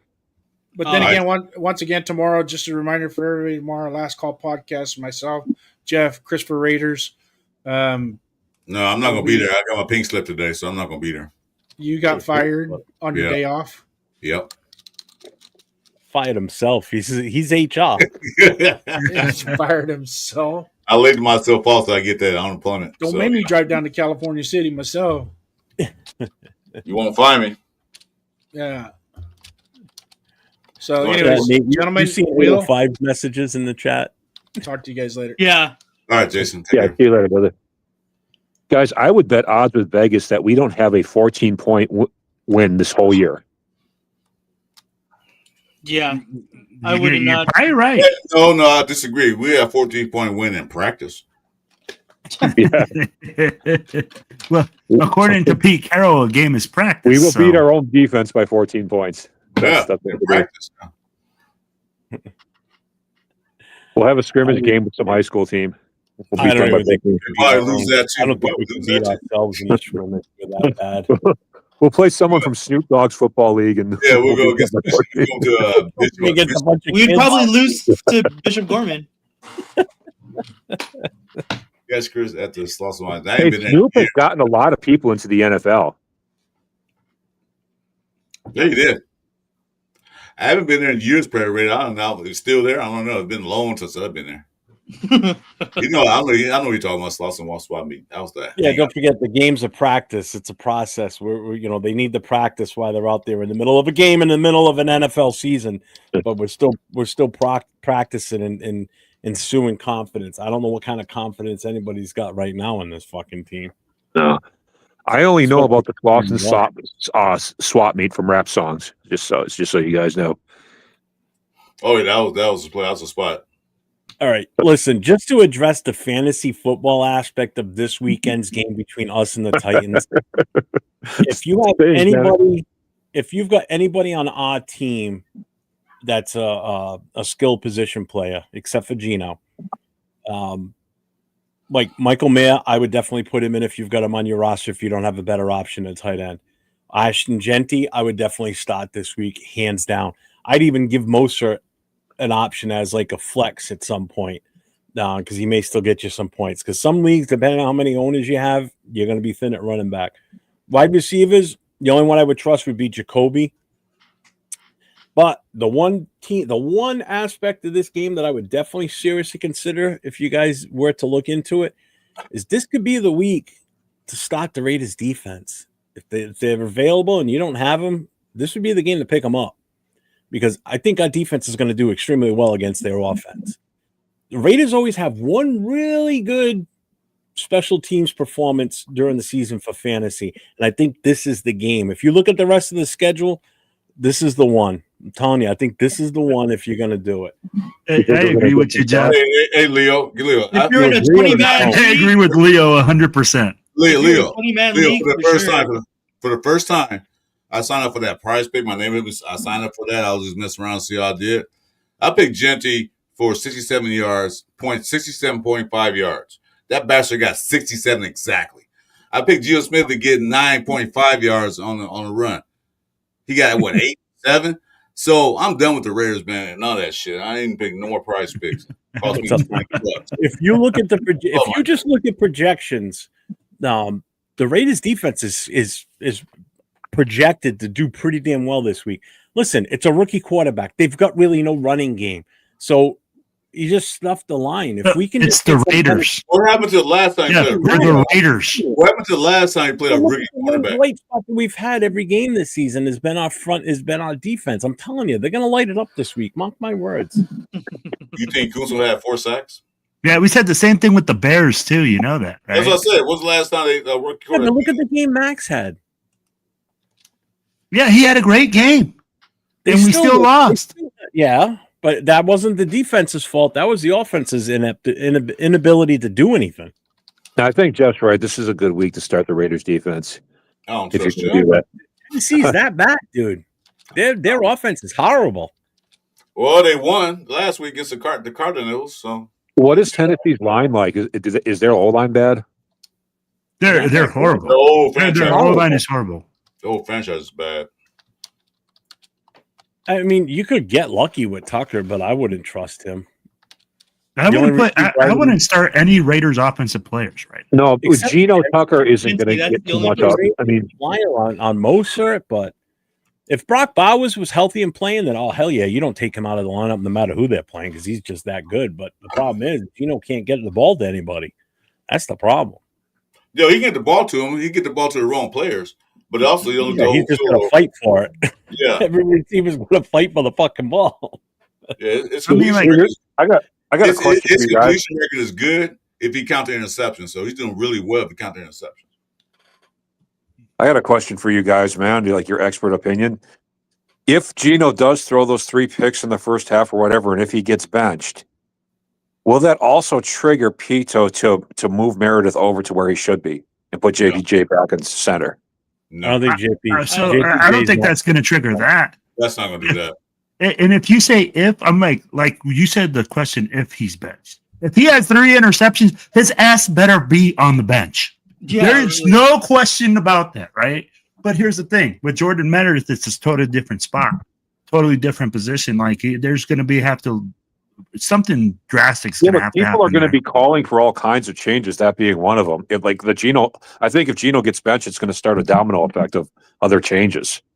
Can hold on a second. I'd want to address Leo's comment here about Cam Waters, a running quarterback. Remember what Mariota did to them running. I call bullshit on that because What? let's put it this way: he's not a running quarterback. Not in the NFL. He's not. This past weekend, he had 5 attempts for -6 yards. You know what his season total is running the ball? Anybody got a guess? Should be so. 14 carries and 36 yards. He ain't running. Let me check. He Hey, ain't a running quarterback. Not this year. Not in the pros.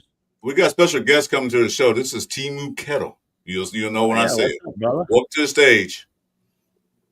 What's that He guy? ain't no fucking running quarterback. What's up, man?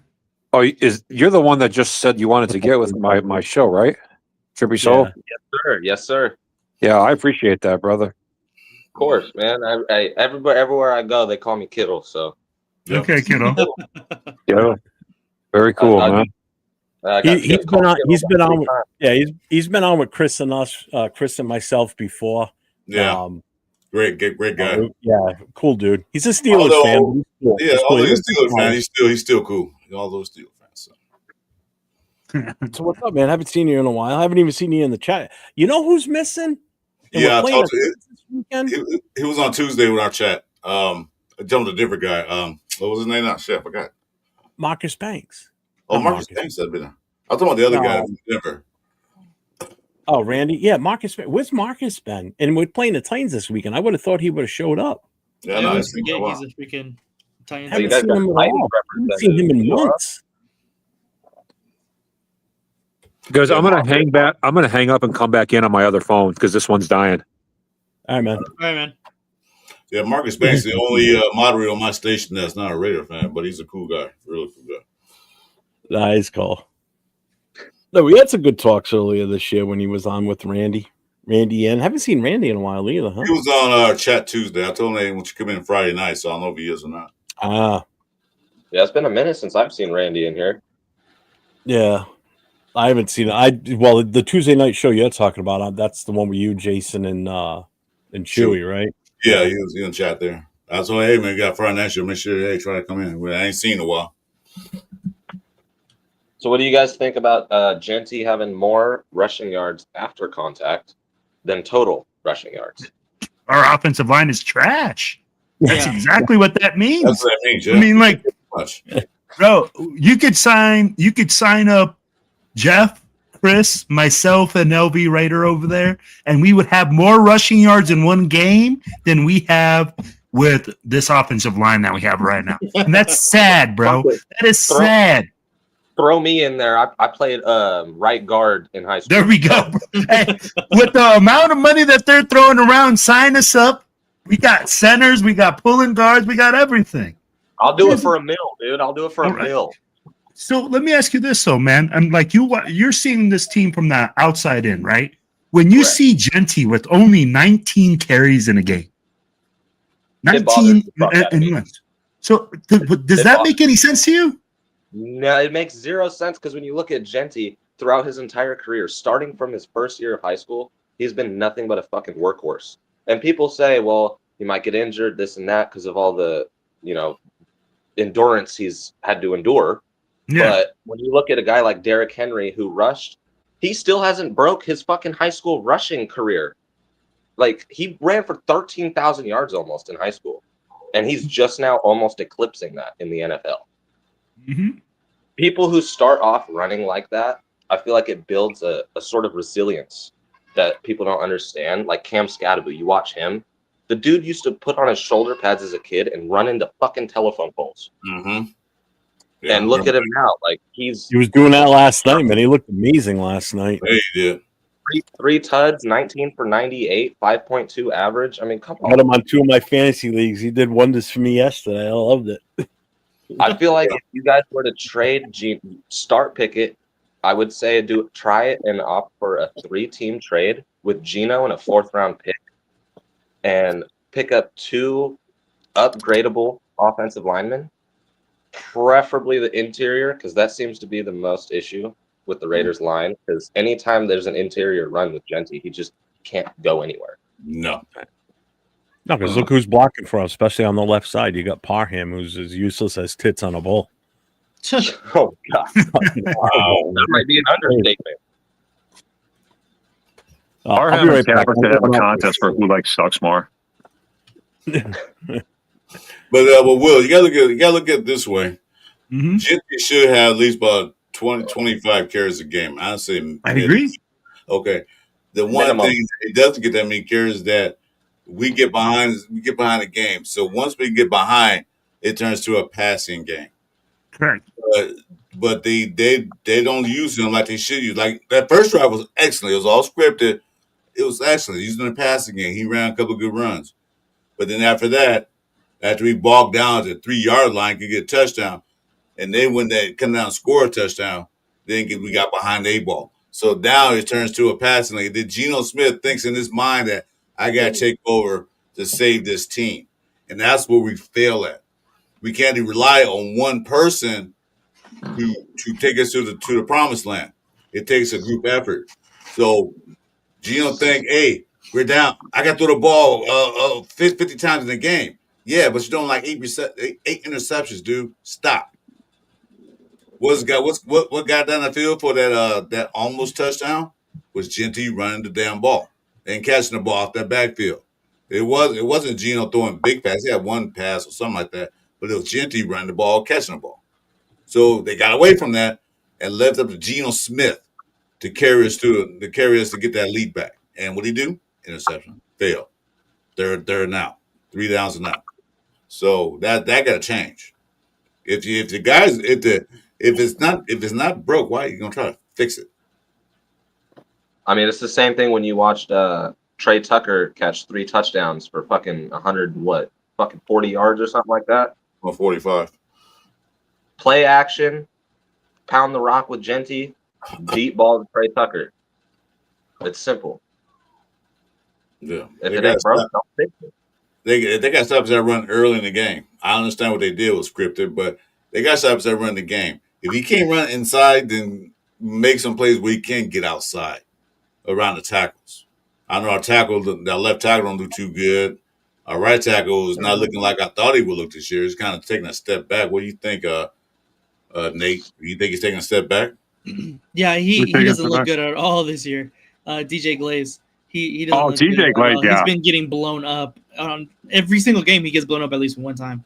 But yeah, it's the combination. If you don't have an offensive line, it's hard to establish a run, especially like how you brought up that Genty's yards after contact is more than his yards total. That's just absolutely fucking insane. That should never happen, especially when you come into Pete Carroll is known as a run first head coach. Like he has been known that for his entire career as a head coach. And so the fact that we come out, and I understand like the first week because we could not establish a run in the rain. They were shit. Like they stopped our run in the first game. So we leaned on Geno, and then I think after that performance from Geno just he got his head too big or something, or the coaches just believed in him too much, and now we're paying the price for it because now we're asking him to do Superman type shit, and he's not a Superman type quarterback. Yeah, he's a mid quarterback at best. Exactly. But I say he's better than we had last year. But then look at what we had last year. Look at what they had, and compared to what we had, it's about basically the same thing. Oh, Geno can still do well in the NFL, but he needs a loaded squad, and we don't have a loaded squad. Right. No, we don't. Yeah. We don't have the receivers to create separation like he had DK Metcalf and what's his name. We don't have receivers that do that. Our receivers can't create separations. I think the biggest thing we missed was our 2 tight ends. That was the biggest thing we missed. We get one back this week. Brock Bowers' question is day by day. Come back. At least we get one tight end that can block and can run and can catch. So that's good news. But when you depend on a rookie to take you over the top, no. I mean, he might be good in another year or so, but he got to put on some. Like I said earlier, he got to put on some muscle, dude, because those DBs just abusing him at the line of scrimmage. Yeah. Well, we don't have a true number one receiver, too, and we kind of forget about that and all the other problems that we have. But a true number one receiver would help us a lot because every receiver we have would be maybe a decent number two on another team or decent number three, but we don't have really a true number one that can put the team on his back. So we need to we've got a little bit of cap space money. We need to probably spend a little money on that, like by the trade deadline or at least at the end of the year. Well, what's good right now? What's good about a number one receiver when they can't block for Geno and Geno keep throwing interceptions? That number one receiver is not going to be number one no more. It's going to be useless. He'll be out there like some of these players are. Just out there useless. I expected. I'm sorry. Go ahead. No, I was just going to say, if you look at the history of Pete Carroll, especially in the NFL, his Seattle teams never had a solidified, bona fide number one wide receiver. It was always by committee. Golden Tate, those guys weren't number one wide receivers. They were very good. Don't get me wrong, but they weren't number one wide receivers. So I don't believe that we're going to go ahead and go get the number one bona fide Jay Jettas, Jamar Chase, Megatron, whatever, whoever you have as your number one. I don't think that's who we're going to try to apply to get, because again, if you look at Pete Carroll's history in Seattle, it was always Marshawn Lynch, or they had bigger backs. They would always ran the ball. So I don't think that's where our philosophy is going to go towards. And I'm surprised it's even at this point now, considering that we're leaning so hard on Geno Smith to pass the ball as often as we are, because we have the workhorse back that is able to tote all these carries. We're just not giving him the opportunities to. Well, so now we got two backs. We got a versatile backfield now. Before we didn't have that. Now we got two backs. Mostert can look good long as he's healthy, and then you got Genty. So Genty can be the workhorse, and then Mostert come in and take a breath, sit down for a minute. I'll do this. So we got that. We have the tight ends. We have that. Number one receiver, maybe not. But Geno Smith is not spreading the ball around to open receivers. That's what I'm looking at right now. He got his eye fixated on one receiver. The play calls for the X receiver might be Jacoby Myers. He fixated on just Jacoby Myers. He's not looking at Thornton or Tucker or He's got a laser focus on Jacoby for sure. Yeah, he has tunnel vision when it comes to Jacoby's the X receiver. So that means he's the number one target. And then the Y and the other guys, they're supplementary. So he got his binoculars on or his telescope on just on Jacoby, and defense sees that. That's why they jumping the routes. Thornton sucks. You know what? Trippy didn't like my receiver. Trippy didn't like my receiver comment at all. I saw him roll his eyes and stuff as soon as I said that. I was in favor of banning Leo from this chat, man. Say, all right. I. What's up, Leo? But if we win this game, it's going to be a snorefest. It's going to really be like a 6-3 game. I wasn't really joking with my score prediction. It'll be like 6-3 or 9-6 or something. Because it's just going to be a contest of who wants to give the game away to the other team more. You know what I'm saying? All right, who wants it more? But do the Red Reed want this game? Yeah, this is a must win. This has some respectability out the league. Yeah. Because right now you guys are dumps for their life and stuff. I mean, it's the Raiders because they have something to talk about. The Raiders, how bad they are. But the Raiders are going to try to give the game to the Titans. The Titans are going to try to give the game back to the Raiders, and it's just going to be. I said the other night it's going to be like watching the '70s Cardinals play the '80s Buccaneers. Man, it's going to be like that bad. Oh, funny. That's a good one. But I mean, it could. I mean, we could score a couple touchdowns if Genty breaks off a couple of nice runs or whatever. But I don't know. Have we scored more than 2 touchdowns in any game? Yeah. Yeah, with Trey Tucker. Trey Tucker caught 3. I got 3. Yeah. Oh doing yeah, that. that's right. That's right. That was garbage time. Now. What was that first? I think that was like first or second game of the season. Yeah, Yeah, second game. Second I forgot game. who were you even playing. You guys Who did we scored play? That was the Washington game. That was Oh Washington. yeah. Win. They weren't all garbage time touchdowns, but that last one was. Yeah. Yeah. Trey would probably be killing it on any other team right now. That's I kind of feel bad for Trey too. I hope the Steelers trade for him. What do they want for him? I don't even know. I've seen talks. I haven't heard anything about the Raiders wanting to trade anyone away, but on the Steelers front, we've been looking at AJ Brown. That would be a good addition. Oh yeah, Yeah. but man, with our offensive line, it's like the same situation. You guys like. It doesn't matter how many receivers or weapons you have. If you can't give your quarterback enough time, then what? Up, what are you Anthony. gonna- Well, did you hear Jeff's rundown of all the offensive linemen that are available, and they all pretty much like suck? Yeah, that's the Well, only they're like- downside. The age isn't an That's issue. exactly what you're saying. That it doesn't matter if the offensive line sucks. Then no matter what you bring in, it's not going to work anyway. You can be a good running back, good quarterback, all at the same time. But if they can't block for shit, does no good. No, we were That's talking why- about the available O linemen that we can snatch up from other teams, and they all kind of suck. Well, Yeah, I was commenting so earlier, so that's what I was saying. so let me say something to that effect, though. I mean, like, we keep going back to saying, "Oh, we have to draft O linemen," but I'm like, look at the Bengals. There are guys that you don't have to have a great offensive line. Well, Burrow is a guy that he's That's in why there Burrow's not freaking there right making now. the Bengals look like winners. That's Yes, why but we Burrow, can't Terrible bank on offensive getting line. another Joe Burrow, bro. but see, Will, that's why Burrow's not playing because he's getting hit too much in the backfield. Correct. That's why- No, but I mean, but he lasted forever, Chris. I mean, like, this first time he's been injured in I don't know how long. He's been Oh, injured. nice to meet you, well, Federator, by the way. he's young. Burrow's He's been- young. All them hits are going to catch up to you eventually with your age. One hit, But two you're hits, able to you're build good. that.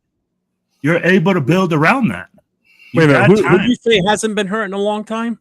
Burrow's been hurt for Burrow. a lot. But we can't act like we're just going to get another Just left. Joe Burrow. No, you but know you what I'm can't. saying? You can't act that your offensive lineman is just going to be the solution. You just drafting an offensive lineman either. And Raider Man's right. Teams don't get rid of good offensive linemen, so you'd have to offer up something really good in the trade. No, they But I will say, JPJ, just that one player, did help out a lot. Yeah, I agree. So I JPJ, mean, the loss you of can get him Colton some was help. like, Will, I think if you can get JPJ some help, putting in some work the way he's doing it, that'll help us out a lot. A lot. Yeah. and if Colton was still playing, if he didn't get injured, like I feel like we would have at least like an average offensive line right now or something way better than this. Yeah, Because the line has improved the last couple of weeks. Yeah. And Burrow's When's the been last hurt time more Joe than Burrow was hurt? last season? He's been Yeah. bad. He's been fucked up the last 2 or 3 seasons, dude. Yeah. This just happens to be the worst injury he's had. Hmm. Yeah, he gets hurt just about every season. He's missed a lot of games, man. I will give it to him though. He's a tough I let kid it- because well, he did thanks play for through a popping in lot of there. injuries. I appreciate it. Don't be a stranger, man. I'll come in. Yeah, man. Next Friday night, we're here Friday nights. You know Yeah, that. always good to hear you take from a guy outside the Raiders. Yeah, see, Ray. Yeah, Joe's always hurt. Yeah, that's Yeah. a line. You don't protect him. Although he does good when he's in there. Yeah, no, that's no doubt.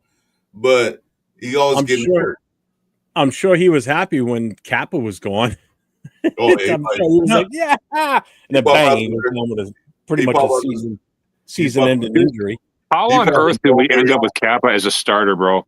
Like, I don't That's even know what the I story want to behind say. it. You see the way they let him get hurt, and they were like, "Oh, that's our guy. He's going to Yeah. protect Gino." But here's the thing, right? Like we could say, like, Yeah. here's the thing though. That team has had success with Joe Later, Burrow. brother.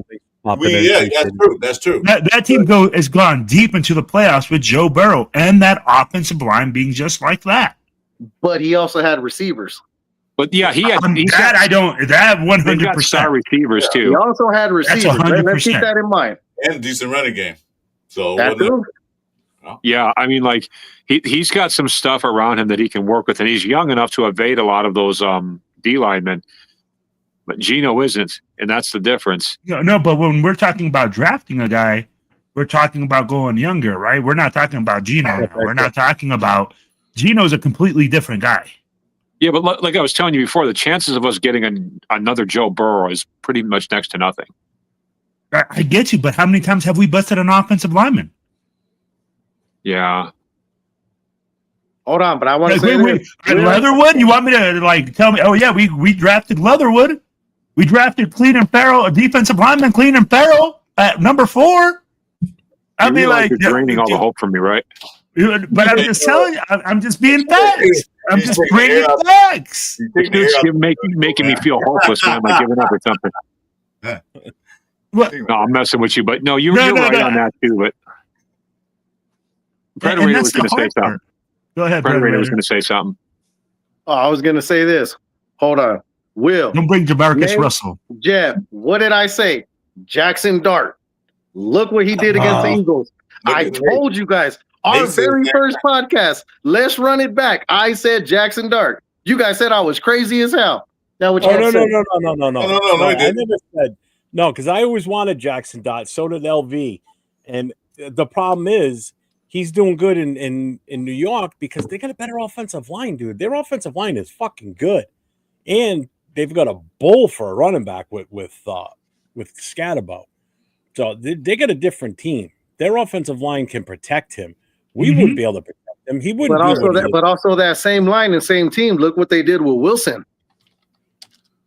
Yeah, because Wilson sucks though. Exactly my point. Wilson's just a bad quarterback, plain and simple. He's Jackson Dart would be running for his life with the Raiders. Jackson Dart would be under duress every single play. At least the boy could run. But he's not going to develop. I mean, like you could run for your life all game long, but then we go back to it. What happens when he gets hurt?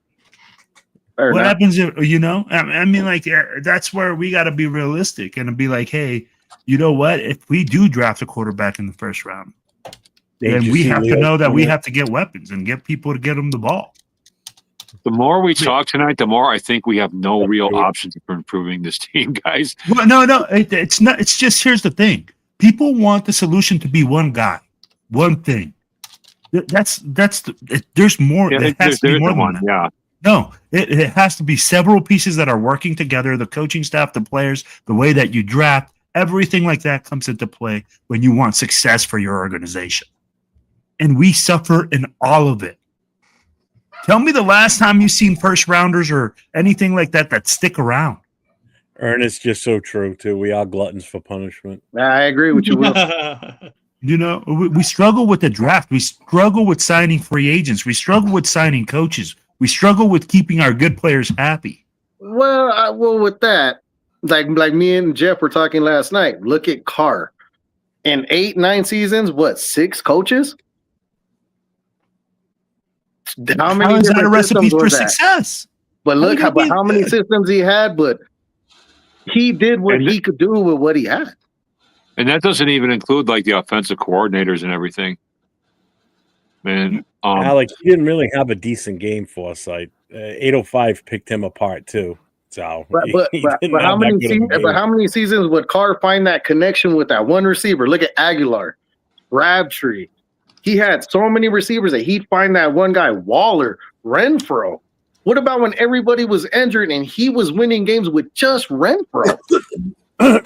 Derek Carr was a master at using the tight end, like no, probably few others ever. He's probably, if you're going to have a goat of making use of your tight ends as a quarterback, Carr's got to be in the top 5 with that, because he made star tight ends just about everybody he played with.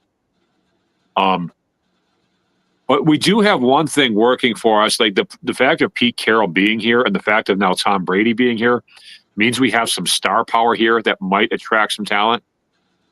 You know what I mean? Not after this year. I mean, like, what? Pete Carroll ain't attracting anybody. I'd be like, we're 1-4. I'd be like, what success are you going to tell me? Oh, I'm Pete Carroll. Look at me right now. I'm 1-4. That's what you are. He still has a great track record, brother. He still has 10 playoff. But a track record doesn't matter. It's what you did for me recently. Now. Yeah. It's, your job doesn't go like, hey, man, you used to work great. I saw you started working great like 3 years ago and you stuck now. Now they fire your ass. I don't know. I find it hard to believe people would lose faith in a coach with Carroll's pedigree after one bad season or one bad half season. Like, it just, you know what I'm saying? It's the NFL. This is the NFL, man. I'm like, it's a results-based business.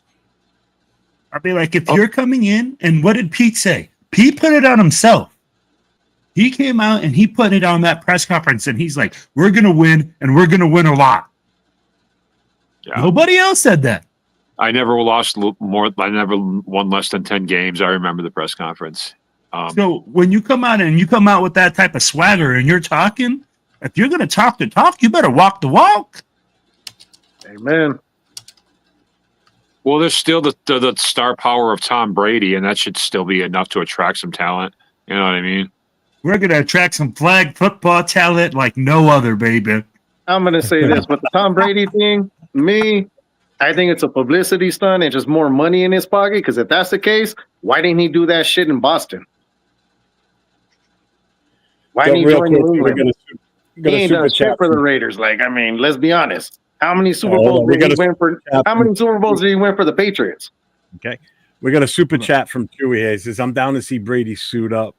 Thanks, brother, for the $1.99 super chat. I appreciate it. Bring back Derek Carr at he this came fucking back point. and we started winning some games. You know what?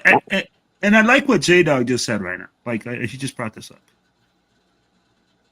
Man, Patrick Graham coming up and saying fuck all this noise. We got to do better. We got to man up.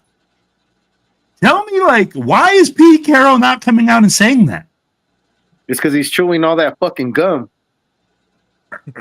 He must be doing something, because I'm like, man, how is your DC coming out and just holding guys accountable and saying, hey, man, we're just fucking up.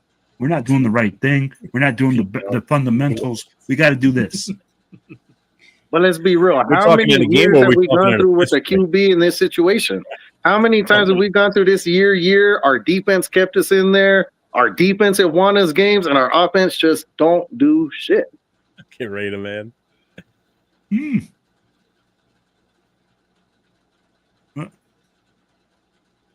our defense has been pretty solid for the most part. I mean, except for last week, our defense has generally fielded a solid performance most of this year.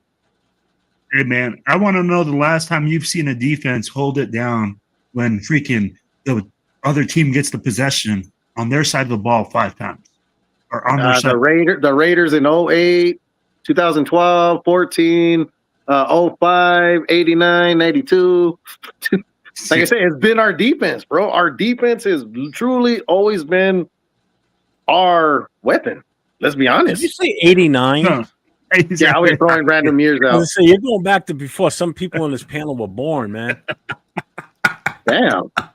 My bad. Yeah, I'm only 21, so I don't know about none of that. Yeah, oh, shit. I was 21 once. No, I was 21 in 99. Does that count?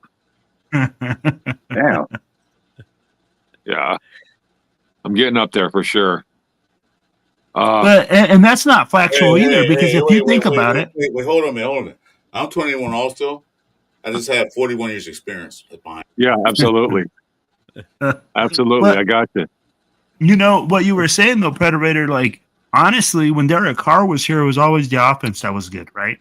It was always the offense that could put something together to keep us in the game. I think one year we was averaging 30 for 7 games, we had 35 points a game. But let's be real. But the defense couldn't hold that lead. Yeah. What is that? But even that though, Will, I will say this: people can hate him, people can love him. Carr at least gave us some type of stability at that QB position. Yeah, he did, but he couldn't take us over the top. And that's what we were frustrated back. We couldn't get to a playoff game. We couldn't win a playoff game. That's why we were frustrated. But it wasn't Derek Carr's fault. There was a lot of other things that was going on with the organization at that time. The defense wasn't that good. Derek Carr never played with a top 15 ranked defense. Never. His career. And Alex, you're right. Alec, you're right. Gino was full of excuses. Just watch his press conferences this week. It was horrible. Hey, who's that? You want to climb through the screen and just choke him out watching those. That was Who's on the just awful. screen? Hey, what's up, Rafi? What's up, Rafa? Rafa. Everybody else. Moo. Gino's going to blame Genty if we lose this week. No, If we lose to the Titans, Gino's going to get up there and be like, "Well, I don't know what Genty was doing this game. I don't, No, if we win, Gino's gonna take all the credit. No, What the fuck, what, Guano? What did I do? Why are you saying what the fuck? Hey, Jeff, can you pull up some Rex Grossman stats? Rex Grossman. Rex Grossman. Why are you Well, we're putting up Rex Grossman. Because I was saying earlier that Gino was reminding me a lot of Rex Grossman. Oh, man. And is this thing out there called Google? Use it. Yeah, hang on. I got those right here. Where's the button that we press that booze this man? Did this one? That one? Oh, I got that one. Hold on. I'm like 3 for 18 for like 40 yards was like a regular Rex Grossman game. So, who's going to put this out? All right. I love it. Hey, does Gino get benched next game? No. Yes or no? No. No. The whole panel agrees no, right? I'm gonna say Probably second. No, I'm gonna say second interception. Unless he gets hurt. Unless he gets hurt, he's not being benched. Right. So Or unless he has like the 3 interception half that I don't. feel I don't even think that happens. No. Even if he has, What's 3 up, interception Diesel? games, Welcome in, he doesn't man. get benched. does he start all season long? Yeah. So on this panel, I want to know if you think he's going to start all season long, no matter what. Barring injury, yeah. Yeah, let's get hurt. Other than that, yeah, he's starting. Yeah. Rafa, what do you think? Not even close right now. No, No, because Predators, no. Fuck no. because check we this out. seen it. Check this out. I mean, I know that someone can interrupt me, but something that I really learned about this, something that Geno Smith has learned during all of the years playing football, he fucking sucks. I mean, how they get worse compared to all in all. Still rocking it out, but it's not gonna work it at all. I mean, don't pick everything short because Geno is really sucks in practice, but it's not getting translated for the games. I mean, perhaps within the mid games is better than literal dog water, but if you took like Geno Smith, all that are burning, shut off of the ass, it will ride out like a BB on the box car. I mean, Geno Smith, I mean, he has the worst record of throwing protections. I mean, That's awesome. God damn it. So And Leo, Mark Sanchez didn't stab him. He got stabbed. he got stabbed. Yeah. But so I at first, you know what? Let me get Jeff. Jeff, what do you think? Alec, hang on. Alex got a good point here too, because I brought this up this past week too. I said, doesn't he wear glasses when he's not playing? Does he need to really go and get his eyes examined? No, please no. No, dude, like let's not. And I mean, like, I'm not gonna make excuses for the dude, bro. No, I'm not because making honestly, excuses, it would bro, have but to it's be an like he obvious has a. issue if that's the case. I mean, is this guy Ricky Vaughn from fucking Major League? Unless he's colorblind. I mean, like, all of a sudden he's Jeff, a superstar now. Oh Jeff, unless he's colorblind. I mean, like, that's what it looks like. He threw the wrong color. Because he throws it to the opposite team. I mean, like, right now, he's on pace to throw more touchdowns to the opposite team than his own team. If you're colorblind, black All shows right, up. everybody as like on the gray. panel that wears glasses, send them to Gino. Let's see who works best. We need him to fucking see. Somebody help him. Bro, with my binoculars, bro, he'll be able to see from one side of the field to the other. Send him his prescription. What the fuck you waiting for? Wait a minute, bro. He needs those Coke bottom glasses, the big thick ones. That's what he needs. You talking about he needs them Kareem Abdul-Jabbar's? Yeah, the Kareem Coke bottle. That's what he needs. Oh man. Oh shit. Hey, Yeah, what do you guys guys think of my smart phone? boys. He Sorry. needs those glasses. The Rex. By the way, I have a gift for Geno Smith. You gotta put on this. I have some new glasses for Geno Smith. Who wants that? The quadfocals? No, I think the blackout glasses. Oh, but like, you can't see through them. That's what he's throwing now. Why do you need those? No, I think that's what he's wearing now. No, he needs clear glasses. You don't need those. No, he needs a visor, a dark Oh my visor, God. so the No, defense a can't see his visor, eyes no. who he's We looking don't want at. to see Josh McDaniels. No, a visor? No, not gonna happen. No, not that kind of visor. The shield over the eyes and tinted, so the defense can't see his eyes who he's looking at. Yeah, I know. Okay. So, hey, Arnie's got a question here for the panel. We've kind of already hit this a little bit, but question: when will Pete replace Geno Smith? After the bye week end, or season, or Chiefs game? When he gets hurt. Ooh. Yeah, guys, what do you think of my prediction that Geno Smith will get hurt by like game 8 or 9? Because I really think that's going to happen. I mean, I don't want to see the guy get hurt. I don't want to, but I'm just thinking it's going to. So I'm going to make this prediction. Okay. If you see 3 interceptions coming out of Geno, expect him to come up lame and look for a substitute. Okay. Because he's going to be like, oh, Faking the injury. you know, I was injured, so I couldn't get it together. That's what I'm thinking. I'm like, dude. But I think Geno will not get benched unless he gets 2 more 3 interception games. I think after 2 more, there's no way that Pete Carroll can continuously make excuses. I think Chip Kelly's going to come out. I'd be like, Chip Kelly, I already think is pissed off that freaking him and freaking Pete are not looking eye to eye on offensive situational football. So I think that a lot of things are going to come out if you see Geno continue to freaking struggle. But I think it's going to take the bye week. I think after the Chiefs game, if he throws 6 picks in the next 2 games, he's out. Oh, he's definitely throwing some picks in that Chiefs game, too. You just know it. And I don't want to be that guy. I'd be like, at the end of the day, like, do I think we can beat the Chiefs? No. But am I hopeful? Yeah. Or like run the football. Like, don't be stupid. Jeff, I wasn't saying that I hope Geno. Jeff, I wasn't saying that I hope Geno gets injured. I just think it's going to happen because, yeah, because of how scared he's playing and how the line is. It's just a bad combination. But Rayman's got a point too. You think with that $40 million he's got, he'd get some lens crafters. But hey, Will, let me touch a little bit on that what you guys were saying, and I agree with you guys. But you guys are saying that he's not going to get benched. Let's not forget, it wasn't that long ago we just paid for Garoppolo's bitch ass, and then were we not in that stadium saying start O'Connell? Were we not begging for that? Were we not begging to hire AP? We got O'Connell. We started him. That was a different mindset, though. Yeah, listen, that was a different coach. Yeah. When they fired McDummy, the AP should go over. He want to start 8OC. That was his decision. So that was a different coach. But I'm gonna say, being at multiple games in that stadium, I don't know how many different games I heard start O'Connell.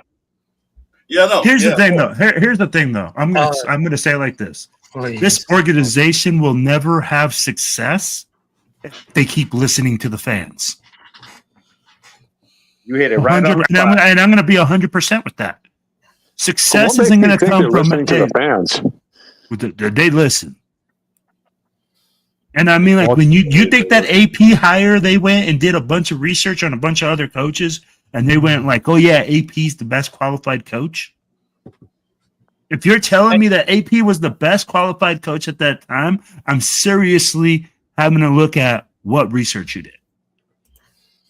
Well, AP was a rookie. AP built up a lot of momentum because of that 5-game win streak at the end of that season, man. But you can build up momentum. But what I'm saying is was he the most qualified coach at that time to become head coach of the Raiders? Well, the players wanted it, though. The players were firmly behind him at that time, so that kind of helped make a lot of decisions in that direction too. But remember, the players were really with him. We forget that the players were firmly behind him becoming head coach. Yeah, and Will, don't forget, he also beat the Chiefs with O'Connell. At that Let's time, not forget that.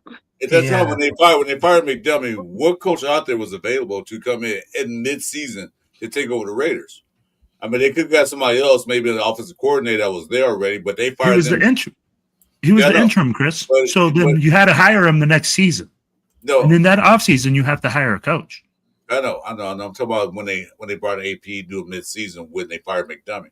What other coaches did they have? What other coaches are they going to bring in mid-season?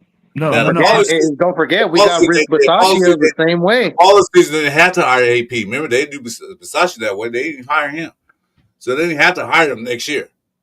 They could went and find a new coach, completely different. But they didn't. They chose AP because, like, whoever said that, we the fans wanted AP so bad for what he did the last part of the season. Do you guys remember who the coaching candidates were at that time? I just wanted to bring that up. I don't. I don't remember. There wasn't like a lot out there. I know that. The best one, in my opinion, was Eric Bieniemy, who is not even an offensive coordinator in college right now. Yeah, Eric Bieniemy. Yes, right. It was Eric Bieniemy, but they didn't want him because he had some issues. Eric Bieniemy, Flores from Miami, who just got off. He had just gotten fired from Miami. Tom Flores, or not Tom Flores. Harbaugh wasn't available. The lawsuit. Harbaugh wasn't available. He was available, but he wasn't coming here. He was, yeah. Harbaugh was never going to come. He didn't even come. There was no way. There was absolutely no way. You say Chicago, or you went to even the Chargers? Or the Chargers, yeah. There was no way. I never thought that was a viable option.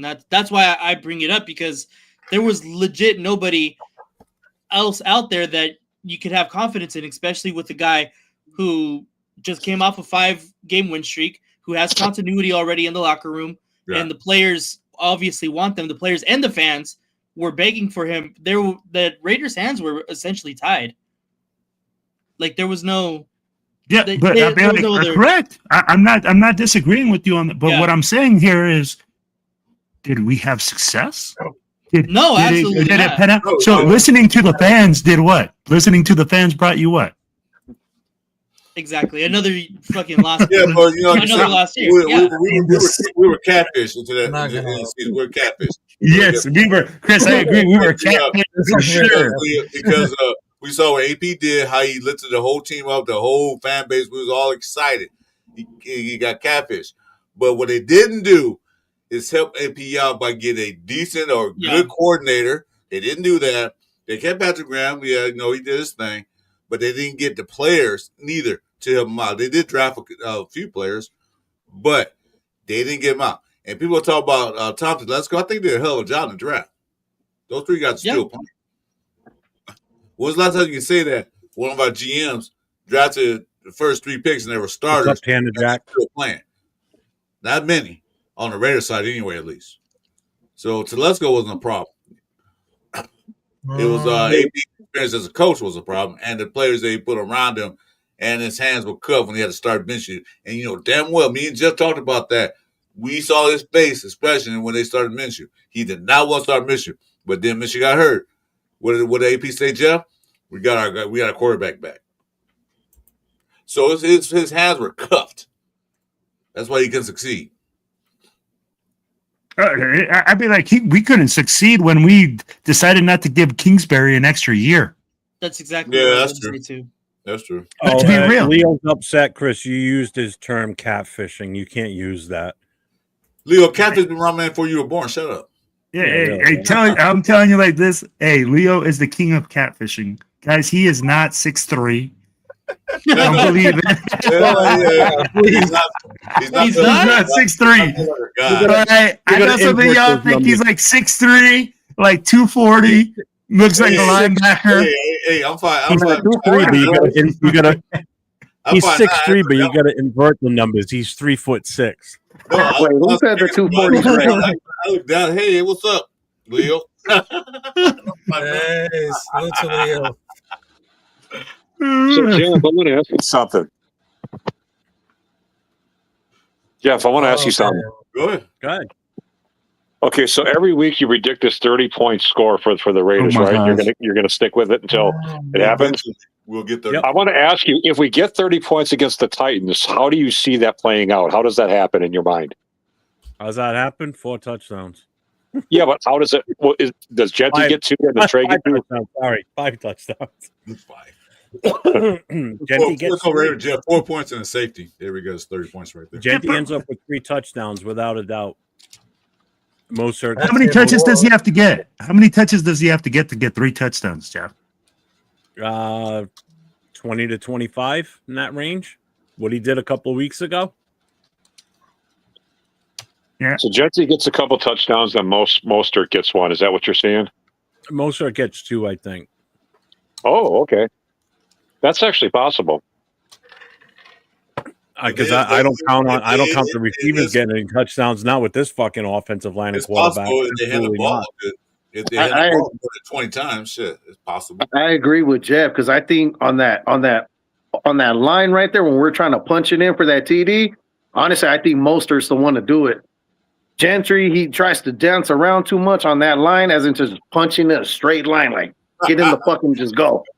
But you have 1 yard, bro. You don't have to go 7 yards this way, 7 yards that way. Just 1 yard, just straight in.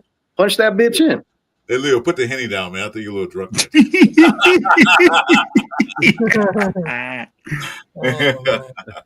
I'm pretty sure the Titans are going to stack the box all game long, though. Well, Yeah. Why not? Something else from you guys. Their defensive line isn't bad throw either. the ball. Yeah. Yeah, but I'm going to tell you like They this: want us- as a defensive They want coordinator, us to throw the ball because they Yeah. want shots at interceptions. Of course, they're gonna want us to. you're going to want to make them one-dimensional. You're not going to let a team do what they do best. You're trying to take away what they do best. Exactly. And if Genty's getting the football is what we do best, that's what they're trying to take away. Best. That's the problem. We don't do anything best. Yeah, we do. Yeah, but Interceptions. That's the best thing we do. And I'm not talking about catching them. I'm talking about them catching them on us. oh man. I mean, but here's the thing. I don't see like how this is gonna happen. All we have is a few pieces that actually they're very good. We have Bowers, Genty, Miller, JPG. Miller's getting up in there in age. Maybe Michael Mayer is a tight end number 2, but is often out. Myers is a W, wide receiver 2. Jacoby Myers at the best and on the way out, because the offensive line is the only foundation of the offense, just like the defense is the foundation of defense.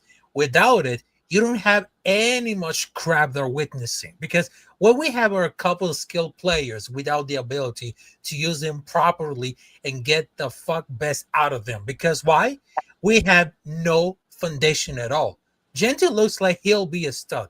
Bowers already is. Glaze is a solid for a young right tackle. Jackson Powell-Johnson, in my opinion, is a good center. Made strides for the past couple of weeks, been in the good. But this is definitely like a good landing place for a young quarterback. That team could still use a true number 1 receiver on offense. And then be maybe one dimensional interior online working out plus at your stead. Because the defense, on the other hand, just like an infusion of great talent. Outside of Mats, no one's consistent stand up, because if it's really just a protections guard, they would cut it. I won't pretend how to break down responsibilities for those calls between the center and quarterback for us right now, because all we wanted for the games, because right now it's all about winning. I can handle tough losses. I can handle looking at if you don't belong to the pros, because for right now, it's going to be so much better, but the offensive is going to be playing well, but it's not going to really easy to beat against the Tennessee Titans. I know that we suck, but we had to do at the perfect time with a lot of discipline, blood, sweat, and tears. And no matter what happens about for the Nets, we had to do anything better. So I will tell to Geno Smith, wake the fuck up, choose violence, and of course, you need to practice a lot of things more as a quarterback. Aston Genty, you're getting more reps. Also for Brock Bowers, you get a lot of more reps than that. And of course, all the team needs a lot of more discipline, because that's the Al Davis sense that we're going to make it at all.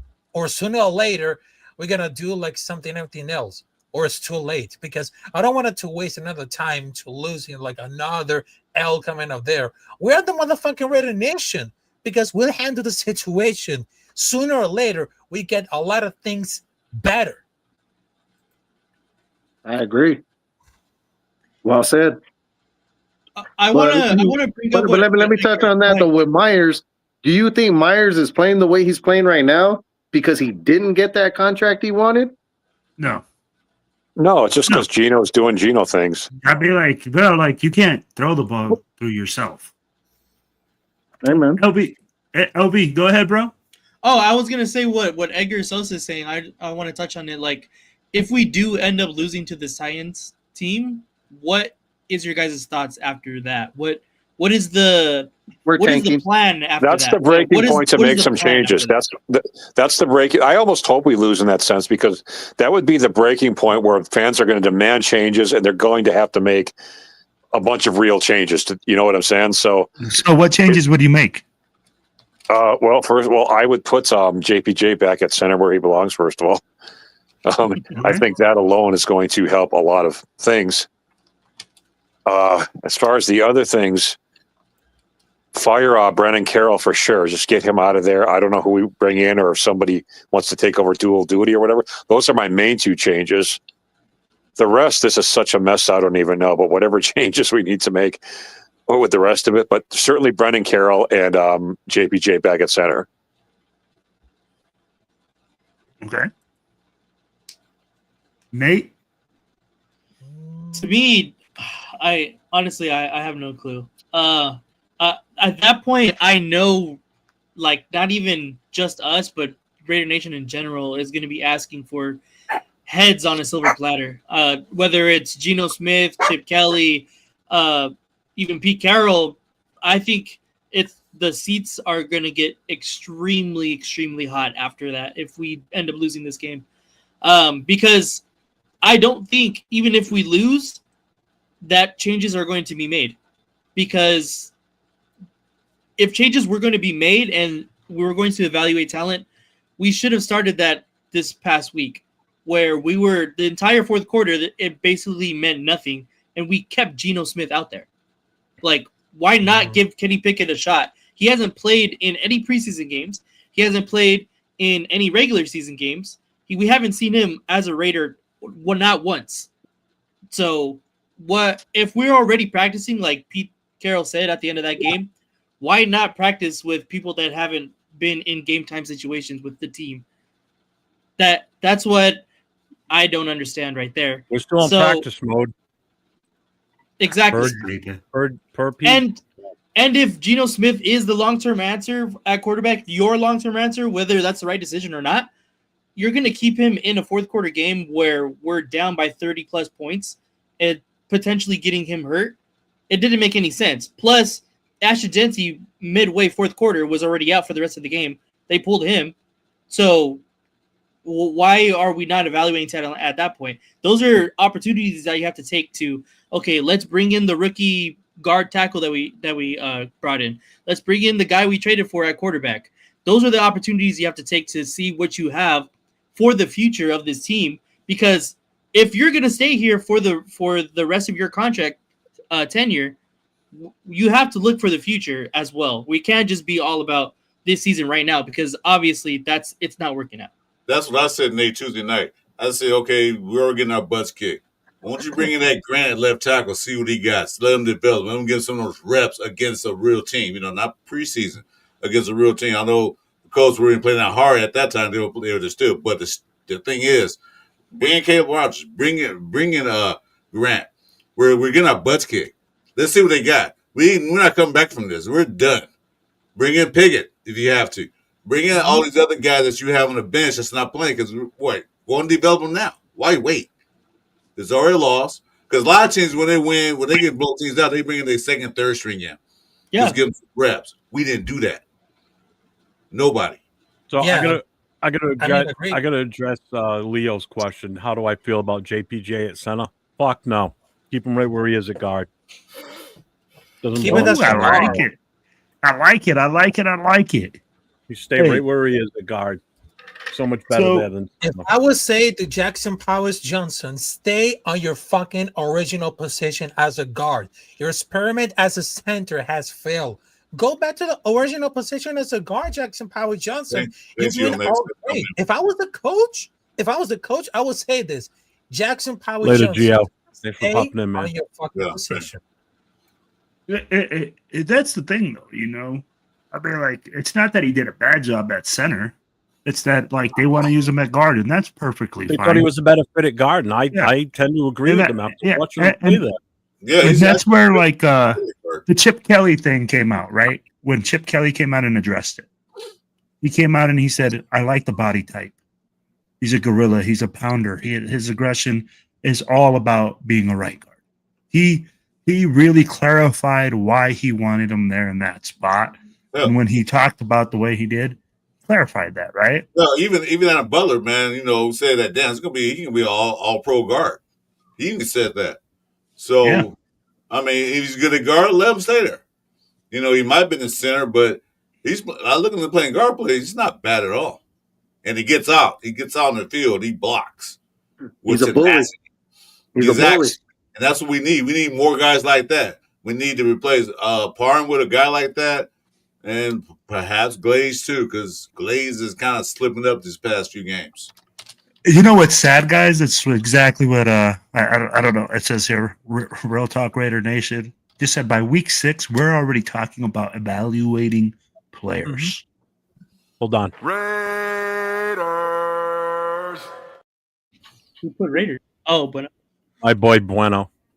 I've been waiting for people to stop talking so I can get it in there. I don't want to just throw it over people.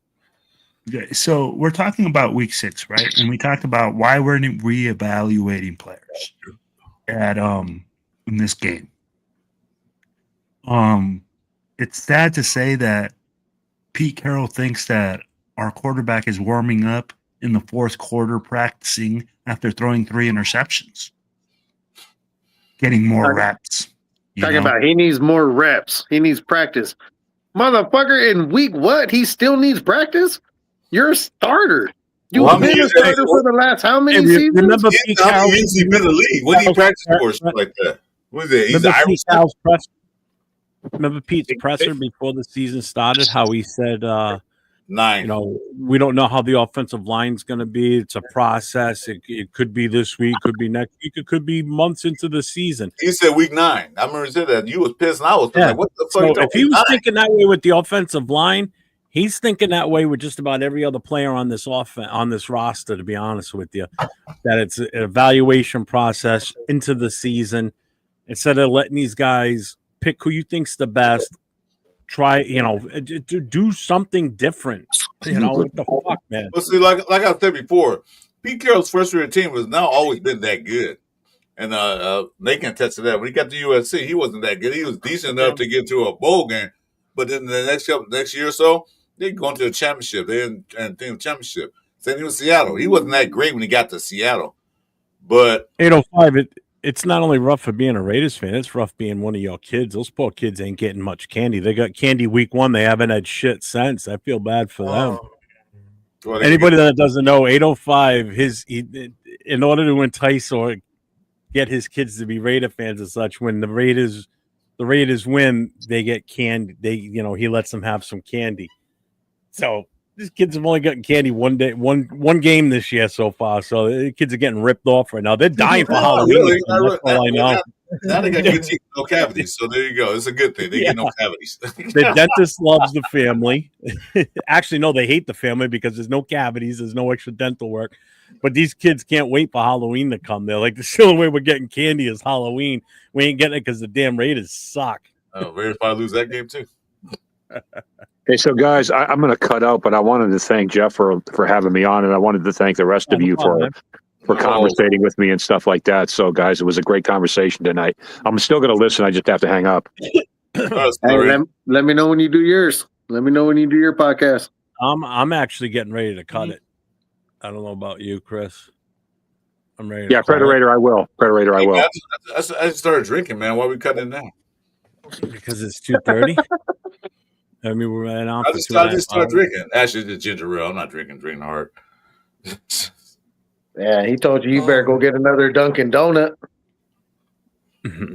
Coffee, not the donuts, the coffee. I was drinking a lot of water to get hydrated. Fair enough. So yeah, I think we're gonna call it. While we boring you, Jeff? Yeah.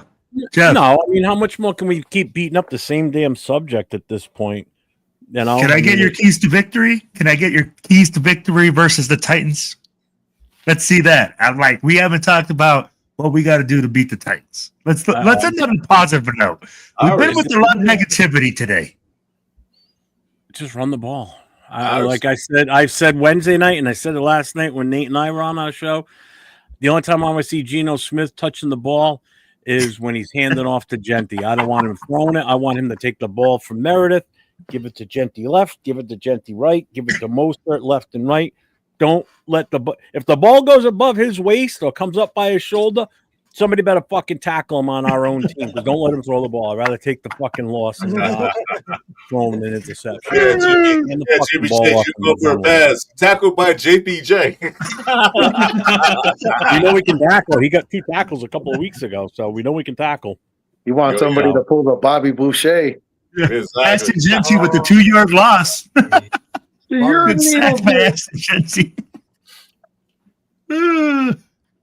But you know what, man? On that note, go ahead. On that note, yeah, I think we're gonna call it tonight. What I said earlier, I said one thing we gotta be fixed is that special teams. That's one thing that definitely gotta be fixed. Not even looking at that. Then I believe paying attention. I'm watching what the hell they doing. Run the ball like Jeff said.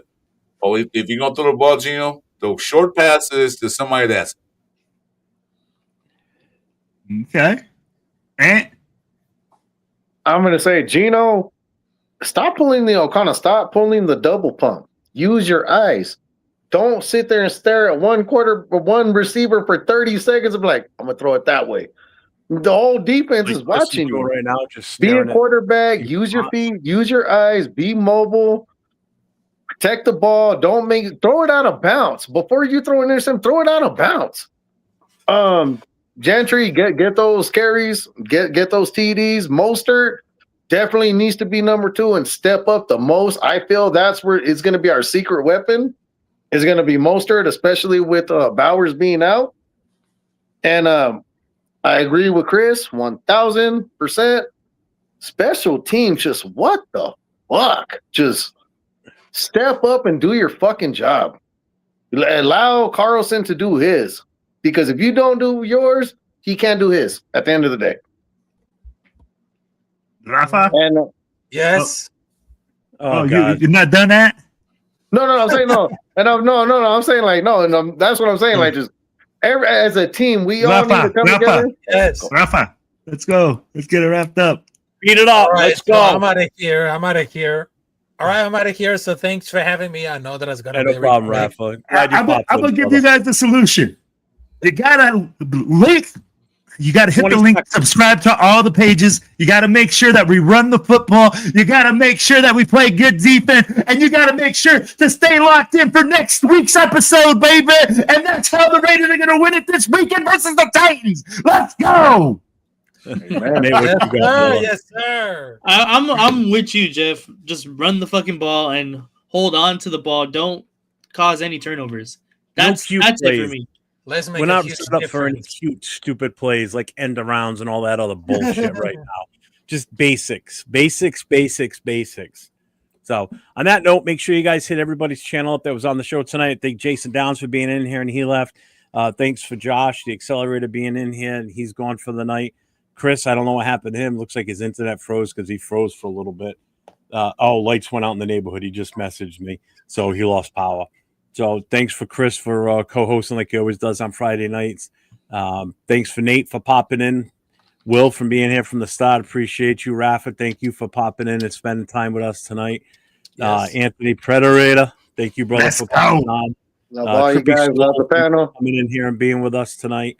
Am I missing anybody? Chris. Oh, the guy that looked like fucking George Kittle.